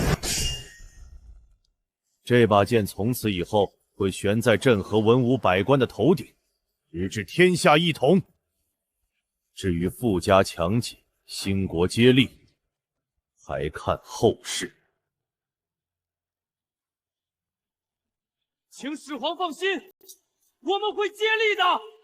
就是啊，始皇帝，我们会好好过好自己的生活。不管遇到什么都会挺过去。没想到始皇帝居然会向我们后世袒露心扉，他可是千古一帝啊！脆弱的一面从来不会向任何人说的，所以才会连斩大臣。可是现在，他居然对我们后世说了！突然好想哭啊！我之前还觉得始皇帝的一生是春风得意的，可是现在想想，他甚至比我们还要苦。是啊，我爸妈虽然没钱，但好歹没抛弃我。始皇帝可是从小颠沛流离，被亲妈带着轻骑追杀，这比穷辛苦多了。都说童年的苦难是要用一生去治愈，我都不敢想，始皇帝背后到底承受了多少辛酸。可是即便这样，他居然还想着揭开自己的疤来治愈我们。你们发现了吗？始皇帝从来只强调他不这样做，华夏会怎样，可是他从来没有强调过自己的苦和累啊！他就是那个因为自己淋过雨，所以想要为我们撑一把大大的雨伞，却不求回报的老祖宗啊！而且始皇帝刚才先说的是富家强己，然后才说兴国接力，他心里更在乎的是我们的千家万户有没有过好啊！他知道这个人有多重，也看到了我们的苦，所以想把兴国的重任想让我们轻松一些。求求你们别叨我了，真的忍不住。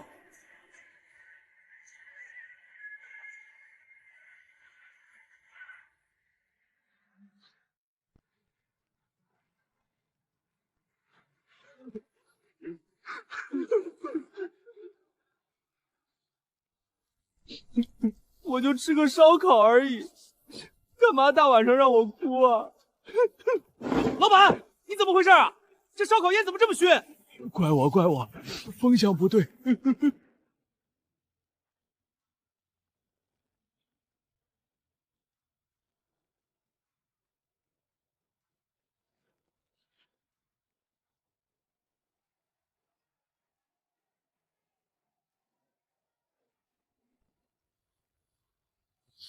先祖，您听到了吗何事？2000多年，您的后世终于懂您了。懂了便好，懂了，朕这条孤道便算不得白走。幼年青年被至亲伤害，中年为一统疆域殚精竭虑，6国统一后又背负所有骂名，每日批阅数十万字，废分封，行郡县，哪一件不是冒着天大的风险？49岁求仙问药，不过是他知道自己身体撑不住，想尽办法为华夏大业再续几年命而已。他有什么错？至于东巡享乐，放屁！哪个爱享乐的皇帝会放着咸阳不待，拖着病体去面对无休止的厮杀？哪个暴君一生不图一场，对欺君术士也绝不株连？这群断章取义的腐猪，真该杀！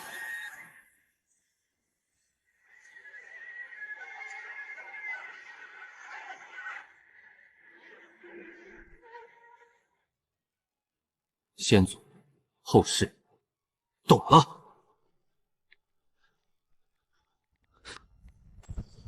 始皇先祖，我们懂了。谢谢先祖，我们绝不自暴自弃，定不忘图强，不忘富家强己，兴国接力。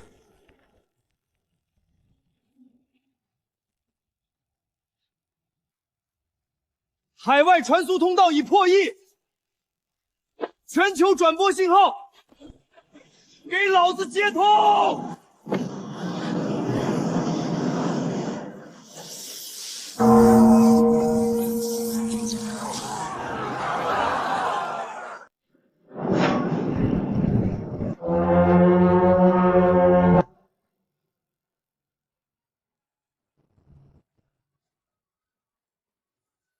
富家强己，我们做到了。可是，仗着祖国的庇护学到了知识，获得了重用，却好像忘了兴国接力。我们直起的腰杆，是在兴别人的国。回国吗？去施展才华，建设自己的祖国吗？可是回国之后，去做什么？能拿多少工资，又在哪里安居？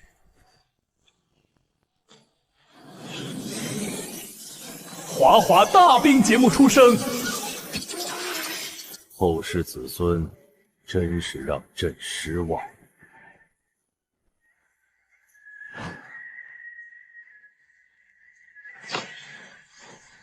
且后世并没有自暴自弃。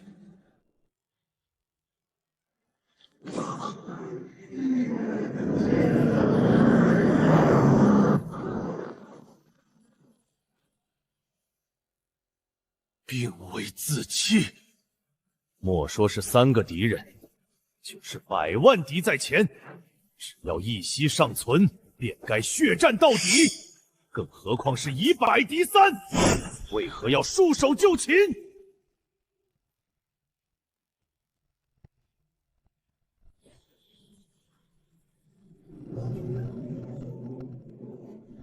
陆明。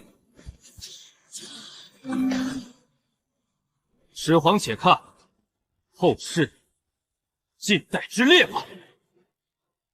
给朕看，给朕看，给朕仔细看看！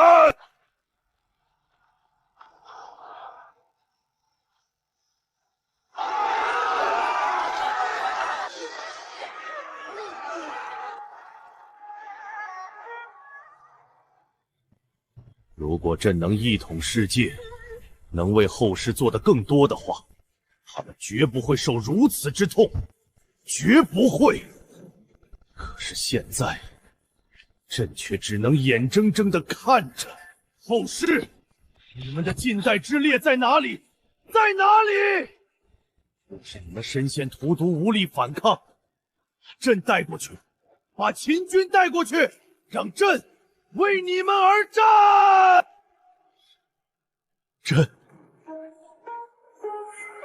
朕绝不会苛责你们的。你们不要怕朕，不要怕朕啊！朕会让秦军夺走他们的武器，会用他们的武器去彻底击溃他们，战至天下无敌。你们只需站在朕和秦军的身后，剩下的交给朕，交给朕。若是你无法带那么多人，只带朕一人也可，只带朕一人也可。忍不住啊，真的忍不住。谁懂我走在路上一直掉眼泪的感觉啊！始皇先祖，我们不怕你，不怕你，你是我们最爱的老祖宗啊！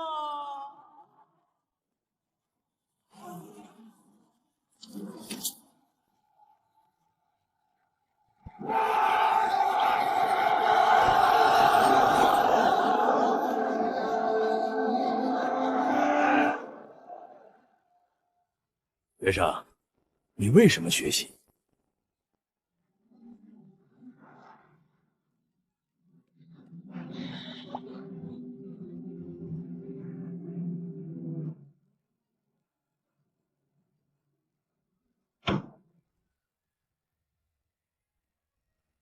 为中华之崛起而读书，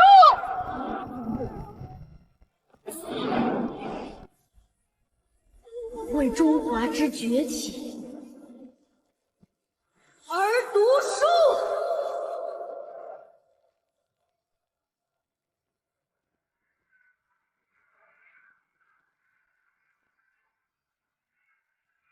孩子，爸爸建议你为国发展吧。你小时候说要为中华崛起而读书，你享受过国家福利，回来吧。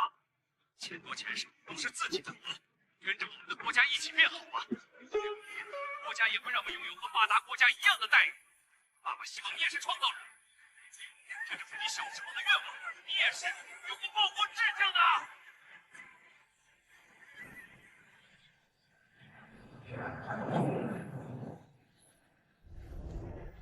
我们体内流着的是英雄血，若有战，召必回。始皇先祖，且看我华夏人人如龙的时代！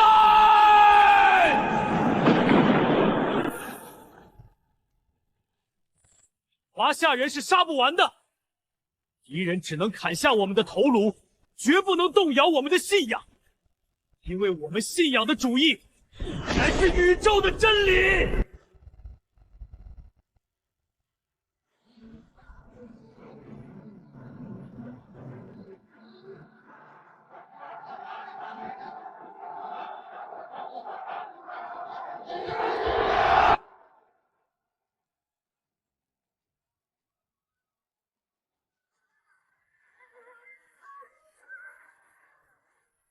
出去走走吧，出去走走吧。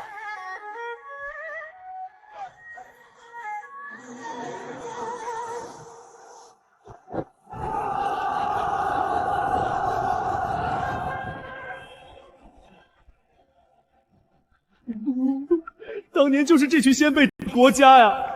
如果不是他们，现在的我们不知道会是什么样。想想华夏的近代史和乾陵史也太像了。先辈们最开始用的不过是烧火棍，敌人却是钢枪大炮啊！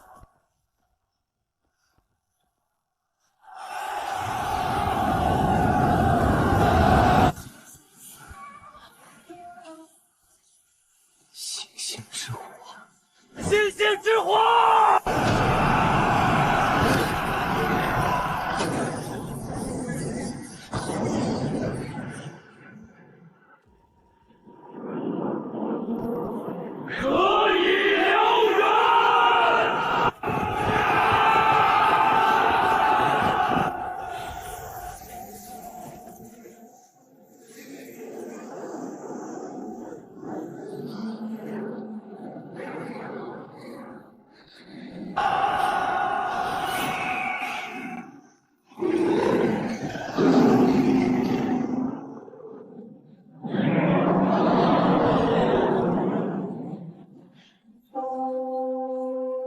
看到了吗？刚才那些恨我们没用的人站出来！不用老祖宗，当年我们的先辈都把你们打得满地找牙，这就是近代之强啊！想想我们的先辈创造的功绩，未必弱于老祖宗。我从没有像今天这样自豪过。妈的，我要回国！我准备回去了，你们都回去吗？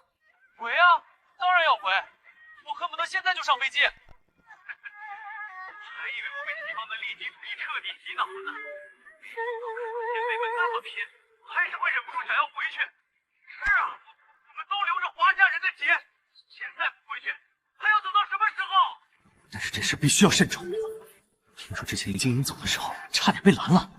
要不是华夏总台长在，估计会发生和钱先生一样的事情。我们必须得想办法和国家台联系一下。想回去的，在群里扣一，我统计下人数。好的，我知道了，我会全力配合他们的回国行动。不过这事儿，我觉得还是谨慎些好，光靠外交手段太慢了。外国人肯定会把自己的留学生绑起来，所以我们必须先把事情闹大点。只有把局势彻底铺开，在全人类的注视下，才能确保他们安全回来。你打算怎么做？我打算以对话古今为符。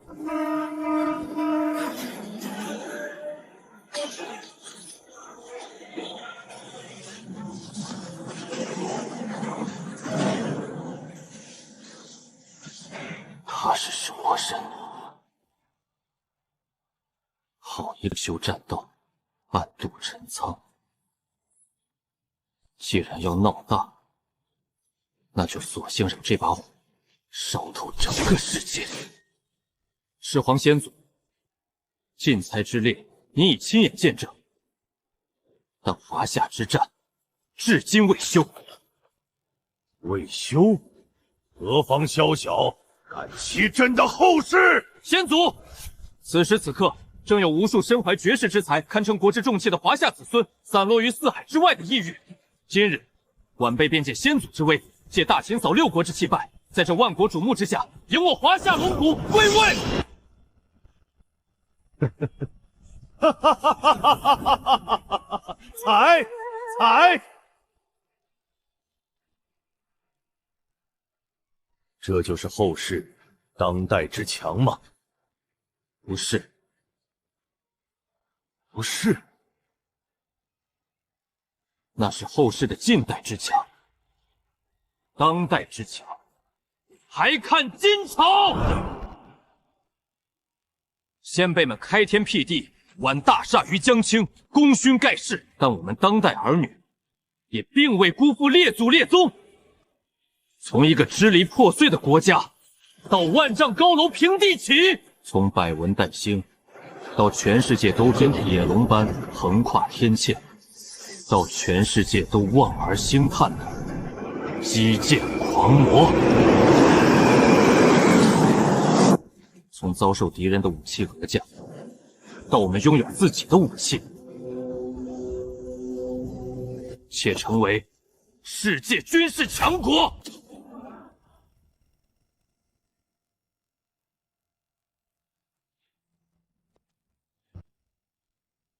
从一个谁都可以欺负，到成为世界5大强国的上3强之一，我们当代之国只用了100年不到。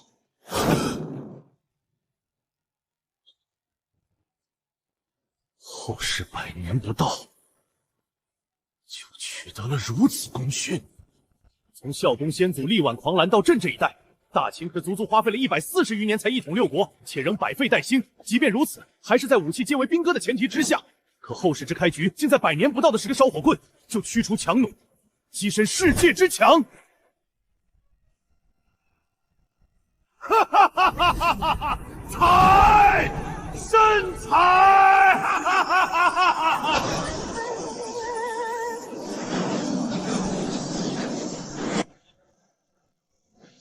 这才是朕的后世，这才是华夏之天下，华夏之儿女！哈哈哈哈哈哈！爽啊，太爽了！这就是我生活的国家吗？厉害了我的国！想想那些崇洋媚外的，就知道我们发展多快了。国家站起来了，他们骨子里的辫子还没剪呢。也不全怪他们，是我们走得太快了。哈哈哈哈！要是我们国家真这么好，怎么那么多人往国外跑 ？Yes, yes， 国家争取了多少留学名额？那些出去的有几个回来的 ？There is no doubt that foreign countries are better than us。看得懂吗，土包子们？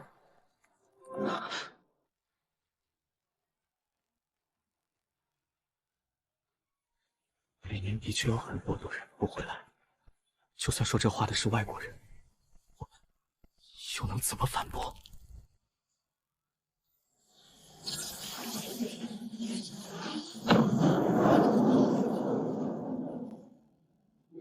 只要陆明的后台团队看到这弹幕，就一定能明白我的意思。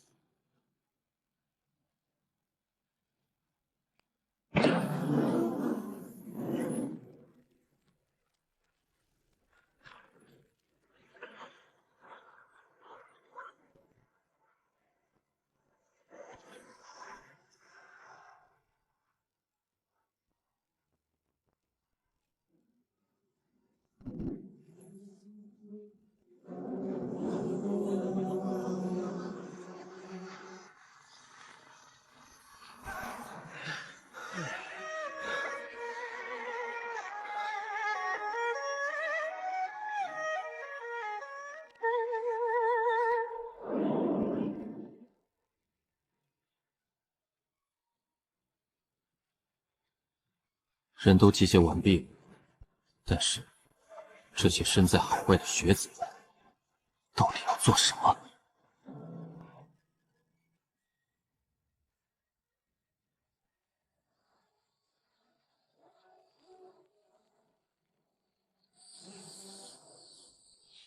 画面切进对话古今了，大家准备好！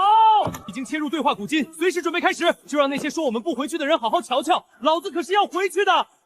何止是要回去，我还要和同胞们一起创造出一个最强大的国家。星星之火，可有一天归国的队伍会越来越多，直至整个世界都颤抖。各位准备好了吗？能不能全部回到我们的国家，就看现在了。该让我们的老祖和这个世界都听到我们的当代龙吟了！不行，那里面可有好几个天才，绝不能让他们回去。马屏蔽学校的信号让他们和华夏断联。来不及了，他们的形象都已经出现在了华夏国家台的视频里。如果他们明确表态要回国的话，我们根本没有办法拦下。以一切代价也要阻止他们表态，否则华夏会如虎添翼。这个势头一旦蔓延，将会对我们造成不可估量的损失。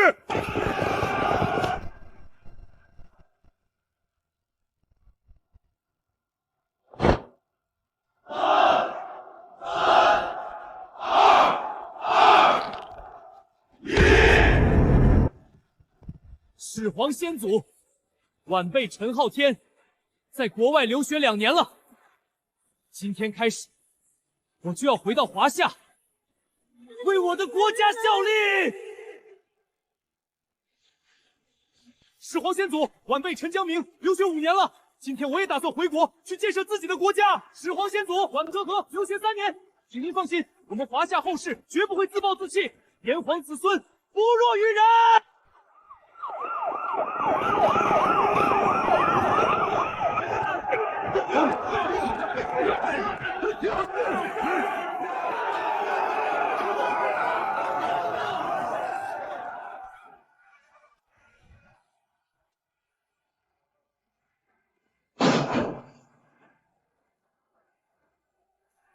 欺人太甚！真当这是100年前的华夏吗？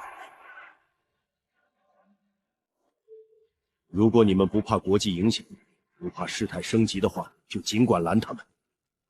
我看你们担不担得起。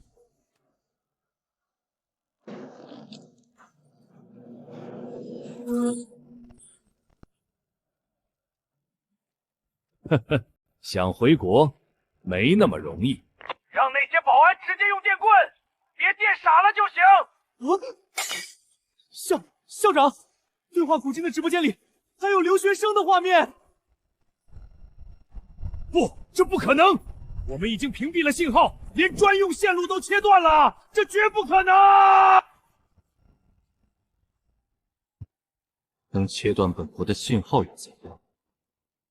难道你们还能切断老子的系统不成？敌人越是疯狂，就越说明这群学生的重要性。这群华夏的龙骨，今天必须归位！老子非要帮场子。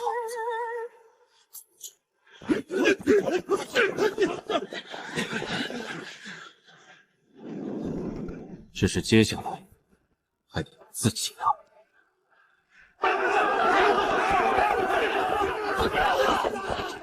事情闹大，只有这样我们才有可能回去。这就是你们所谓的自由吗？我跟你们拼了！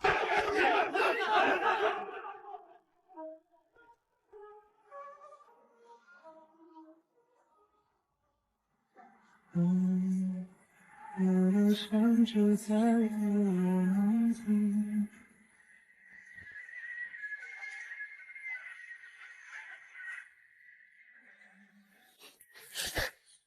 还敢来？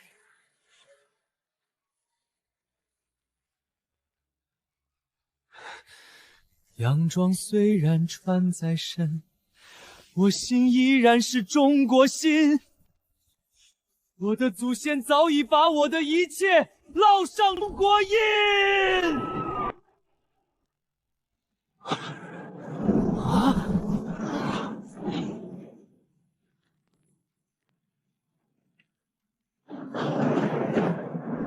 唐府卷起了滔天巨浪。长江，长城，黄山，黄河，在我心中种天地。无论何时，无论何地，心中一样亲。操你们的，老子忍不了了！妈的！再不出手，别说是华夏人，老子连他妈人都不配做了！拼着被劝返的后果，老子不留学也要和你们拼了！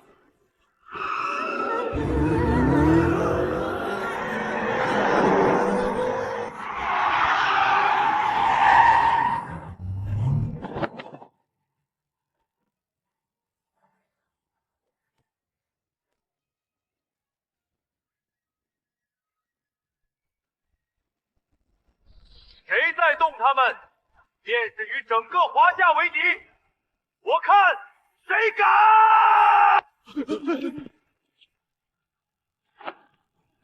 给我打，打死他们！要是我也在那就好了，让他们明白谁才是爹。这就是先辈和当代人拼出来的底气。啊！陆明，你搞什么？给我进去看啊！哎，节目时间快到了，要怪就怪国家台，对话古今2小时一期都不为过。回头我就打电话喷死他们客服。后世若有此心，何愁国家不强？朕信了。历代之强，近代之强，当代之强，这一代代强大，终会走到前所未有的高度，便是一个亘古未有的大世界。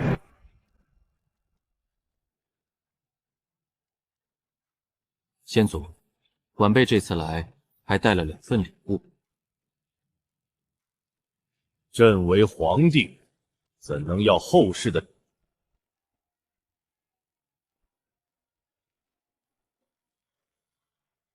等等，这是后世地图。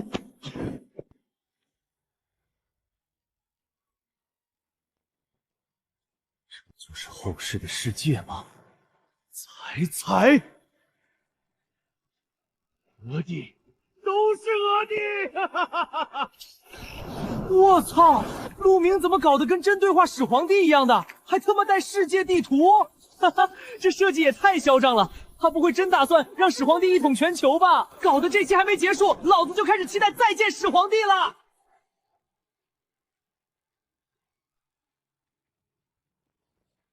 第1份礼物你已经收下，那么这极其致命的第2份礼物呢？后世怎么才这么点大？太小了。也罢，都是朕的不是。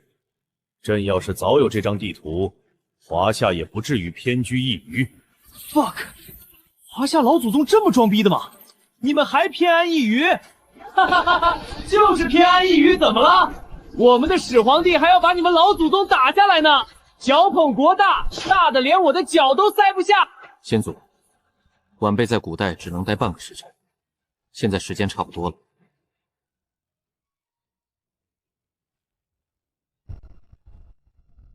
这就要走？是的。再等等。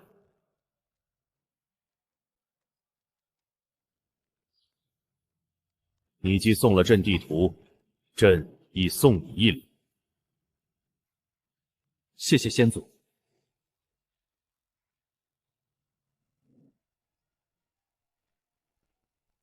不好！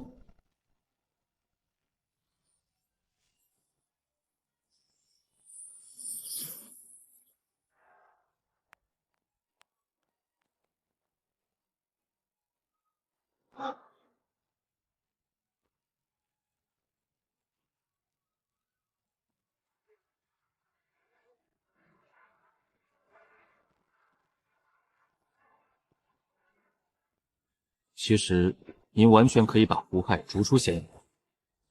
赵高一死，胡亥被逐，大秦江山基本没问题。大秦多少军人百姓用汗血铸就的大秦，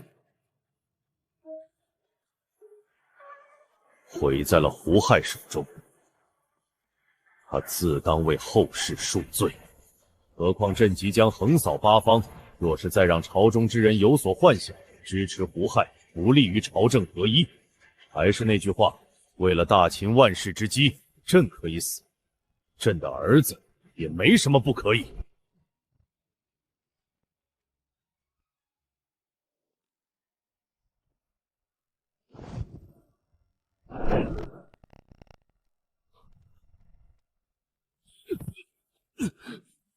李斯还有用，朕会让他这一生都以断臂之躯为华夏后世做尽牛马，以赎其罪。我明白了，他留我下来，就是为了这定身术。贸然杀李斯，百官惶恐，杀无罪的胡亥，朝野动荡。但他志在世界，懒得算计，直接用最快的速度清洗了隐患。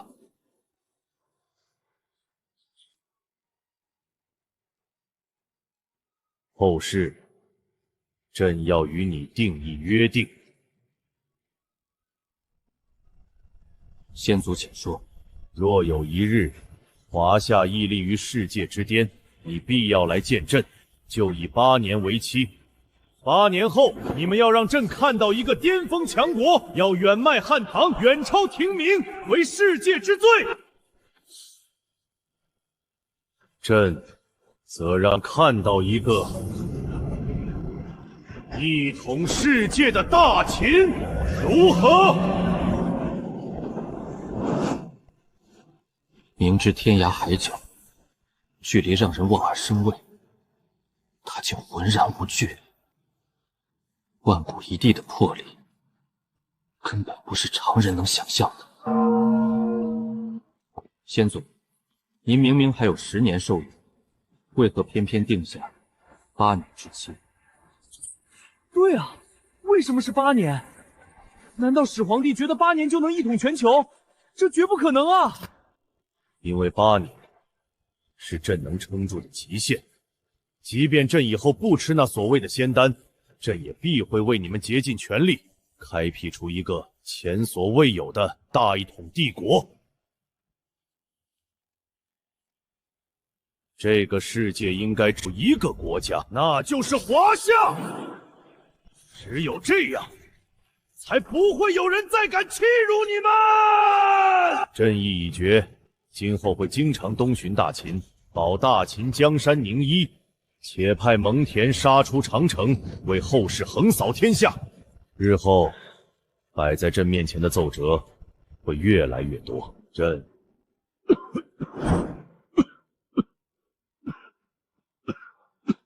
先祖，哮喘，难道这个时候始皇帝就已经病态出显了？朕会将所有的国事都处理好，会给后世留下一片稳定的疆土。8年是极限了，所以8年以后一定要来见朕，要让朕看到一个极其强盛的后世。你们一定要让朕知道，不会再被任何国家欺负了。一定要让朕知道，后世百姓都将安然无恙，万事和平，不会再有人衣衫褴褛、饥肠辘辘，不会再有那么多人要为国家牺牲。若是可以，把你说过的汉武帝、天可汗都带来见朕。朕希望看到华夏百姓安庭万事。若朕撑不过8年，朕纵然燃尽地区，也会化作龙魂，还望外后世定要图强，定要安乐，可否？可否？可。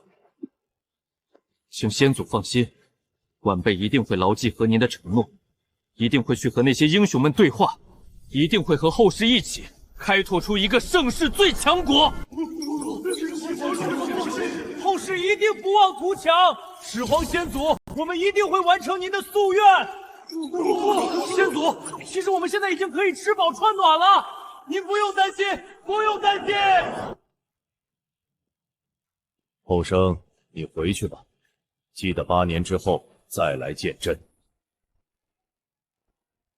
晚辈拜别先祖，唯愿先祖珍重，安康万年。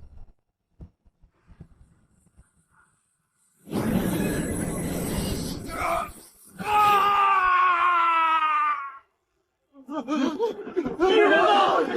陛下，太医，快传太医！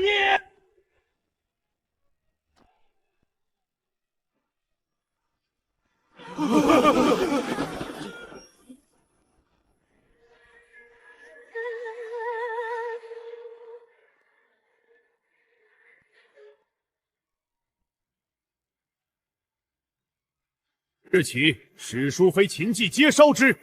天下敢藏诗书百家者，悉数烧之；敢偶语诗书者，弃市。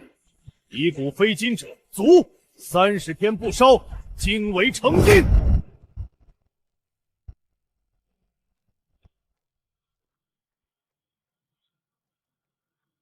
即日起，朕不要修长城。陛下，不修长城，则边民除炭呐！陛下，大秦刚刚一统，内忧外患，六国余孽妄图复逼，唯有修长城才是抵御匈奴的良策，万不可行此举啊！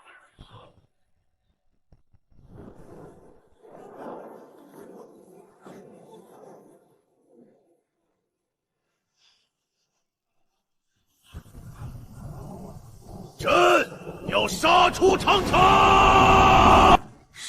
杀出长城！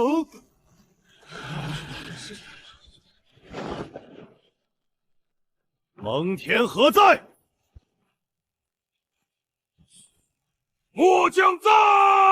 朕令你即刻率领20万秦军杀出长城。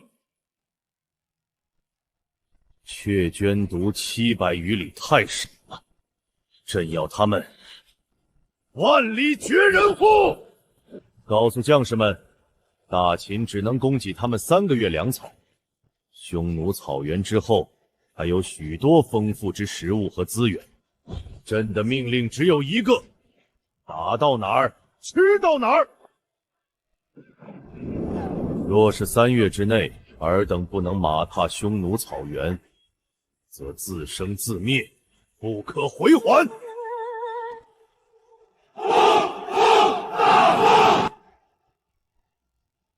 末将领命，自出关，3月内若无建功，末将自斩谢罪。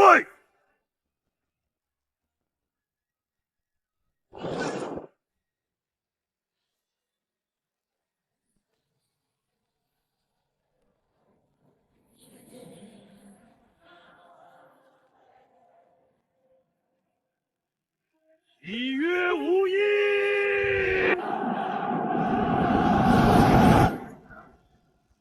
与子同炮，与子同炮，王与兴师，救我戈宝，与子同城。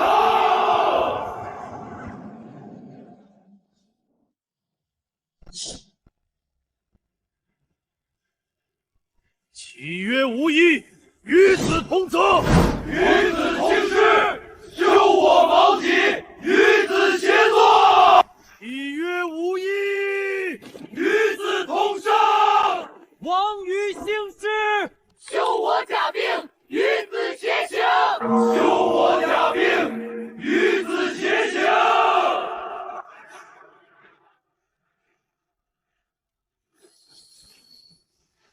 此生无悔入华夏，来世还做中国人。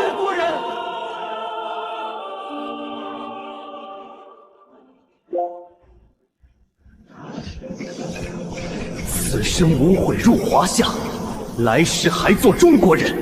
此生无悔入华夏，来世还做中国人。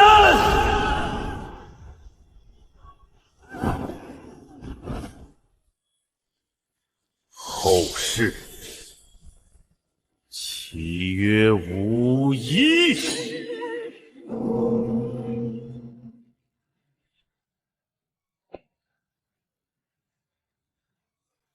始皇帝在最后时刻，竟然是在问后世，他在用这首战歌激励后世。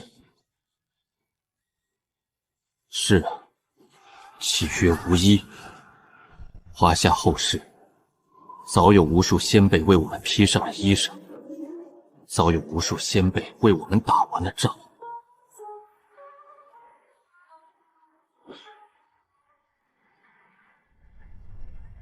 年仅39岁，但眼神依旧深邃如渊，透着镇压万古的无上威严。契约无异，与祖同命，兴我华夏，修我身心，壮我家园。好，就该这样。没错，我们可是有老祖宗的，我们才不会身陷绝境。没有什么可以难倒我们华夏人。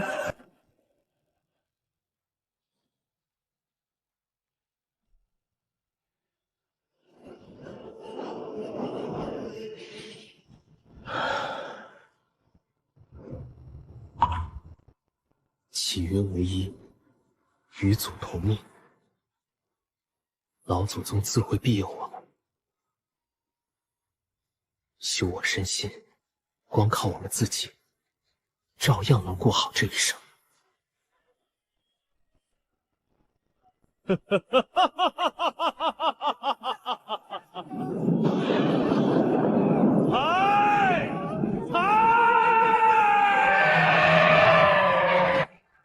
哈哈哈！后事你且去吧。勿忘与朕8年之约，勿忘去对话更多的英雄，带他们都来见朕。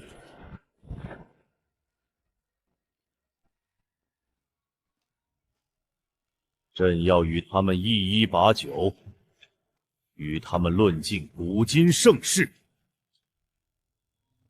朕要华夏之历朝历代都出现一个亘古未有，以我华夏为尊的大时代。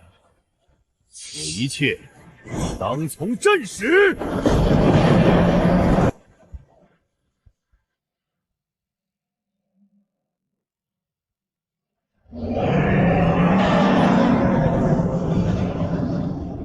晚辈谨遵始皇帝令。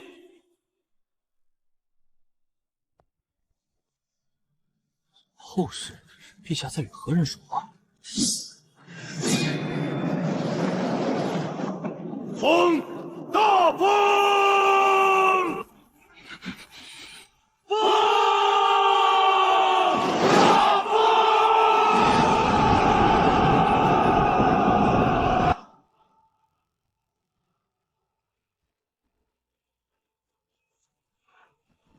风！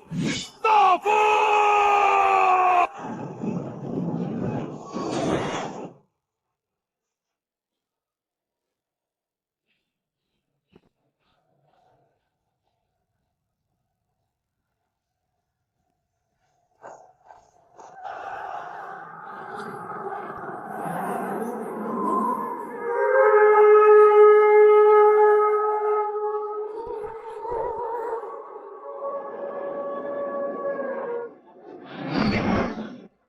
对了，我还有份礼物要送给始皇帝。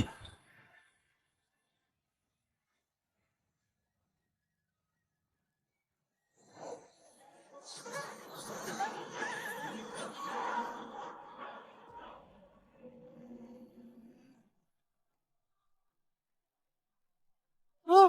不要结束啊！陆明再来一期吧，我可以追一晚上。陆明，你在皇位上放了什么？也给我们看看吧！啊！可恶的国家台，为什么不让陆明继续播？梦回大秦话嬴政，博古通今论先贤。今天我们对话完了在历史上饱受争议的帝王，相信每个人都对他有了属于自己的看法和理解。在华夏历史上，总是会有对各大朝代褒贬不一的史书，听百家之言，辩证分析，取其精华，去其糟粕，我们才有可能明悟真正的古人之心，知道他们的有所为和有所不为。我是陆明，这一期我们和始皇帝立下了8年之约，以及对话更多先贤的愿望。那么下一期你们都想看谁呢？出起国家台，活捉陆明，汉武帝、朱元璋、李世民都行啊！求求你！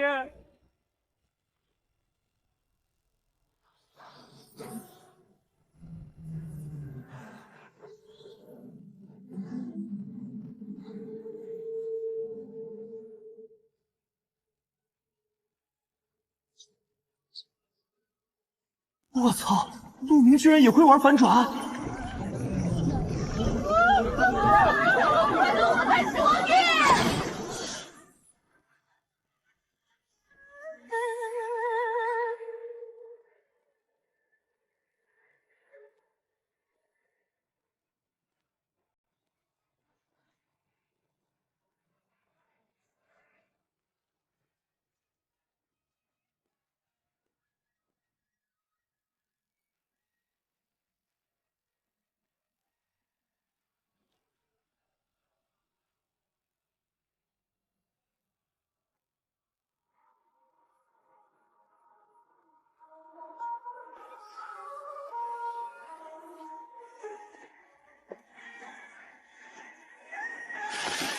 我操！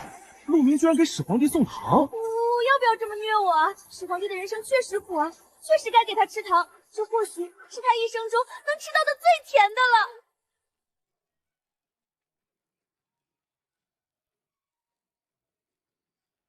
当代绝无此物。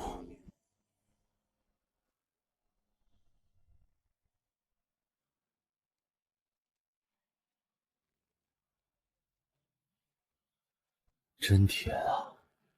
朕从未吃过如此甜的食物。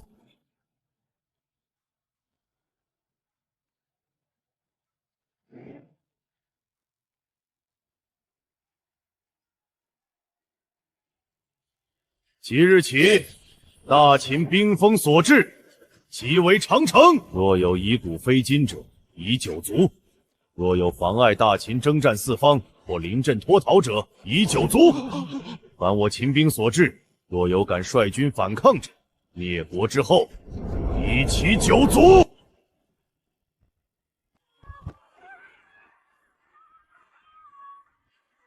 陛下，如此万万不可啊！陛下，是否太过严苛？这天下由朕和秦军去打，这请罪由朕来背，尔等只需执行命令即可。功是你们的，福是后世的，有何不可？倾一朝之力，图万世之强，有何不可？朕就是要福泽子孙万代，就是要朕的后世不再受任何人的欺负，又有何不可？大秦可以灭，华夏不可亡，后世不可欺。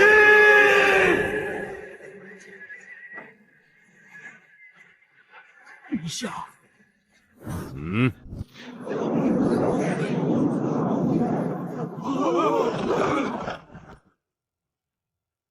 臣等遵旨。后生们啊，即日起，朕就要做真正的暴君了。你们能理解朕否？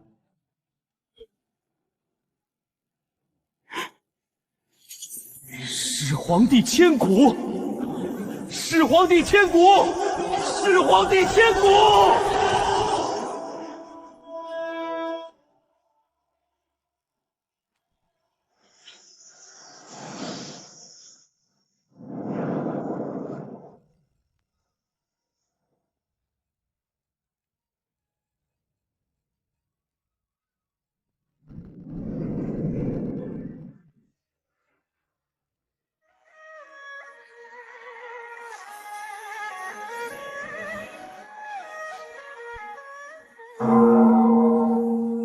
我操，这又是哪位皇帝啊？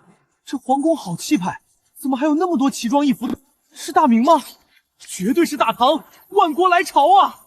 也可能是8年后的始皇帝啊！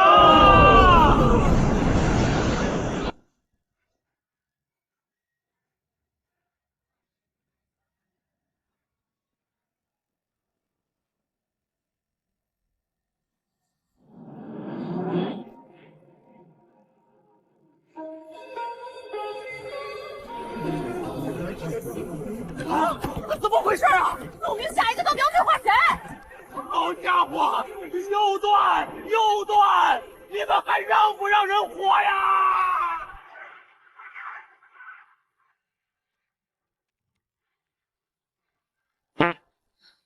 苍天啊，我就是一个打工的客服啊，为什么受伤的总是我？陆明啊，我喊你哥哥行吗？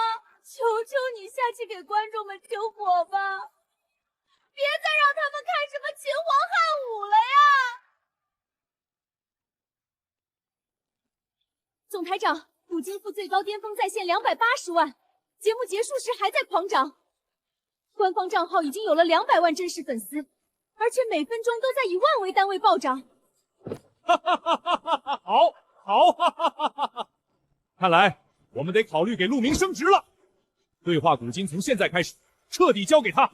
嘉荣，马上通知陆明，明早9点台里召开研讨会，让他务必参加。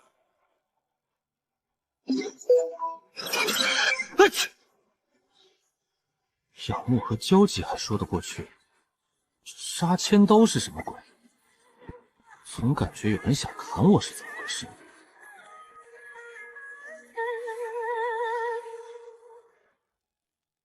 一，在和始皇帝的对话中，我有哪些出彩的地方，又犯了哪些错误？二，在下期对话中，我该怎样扬长避短？三，下一期我该对话谁？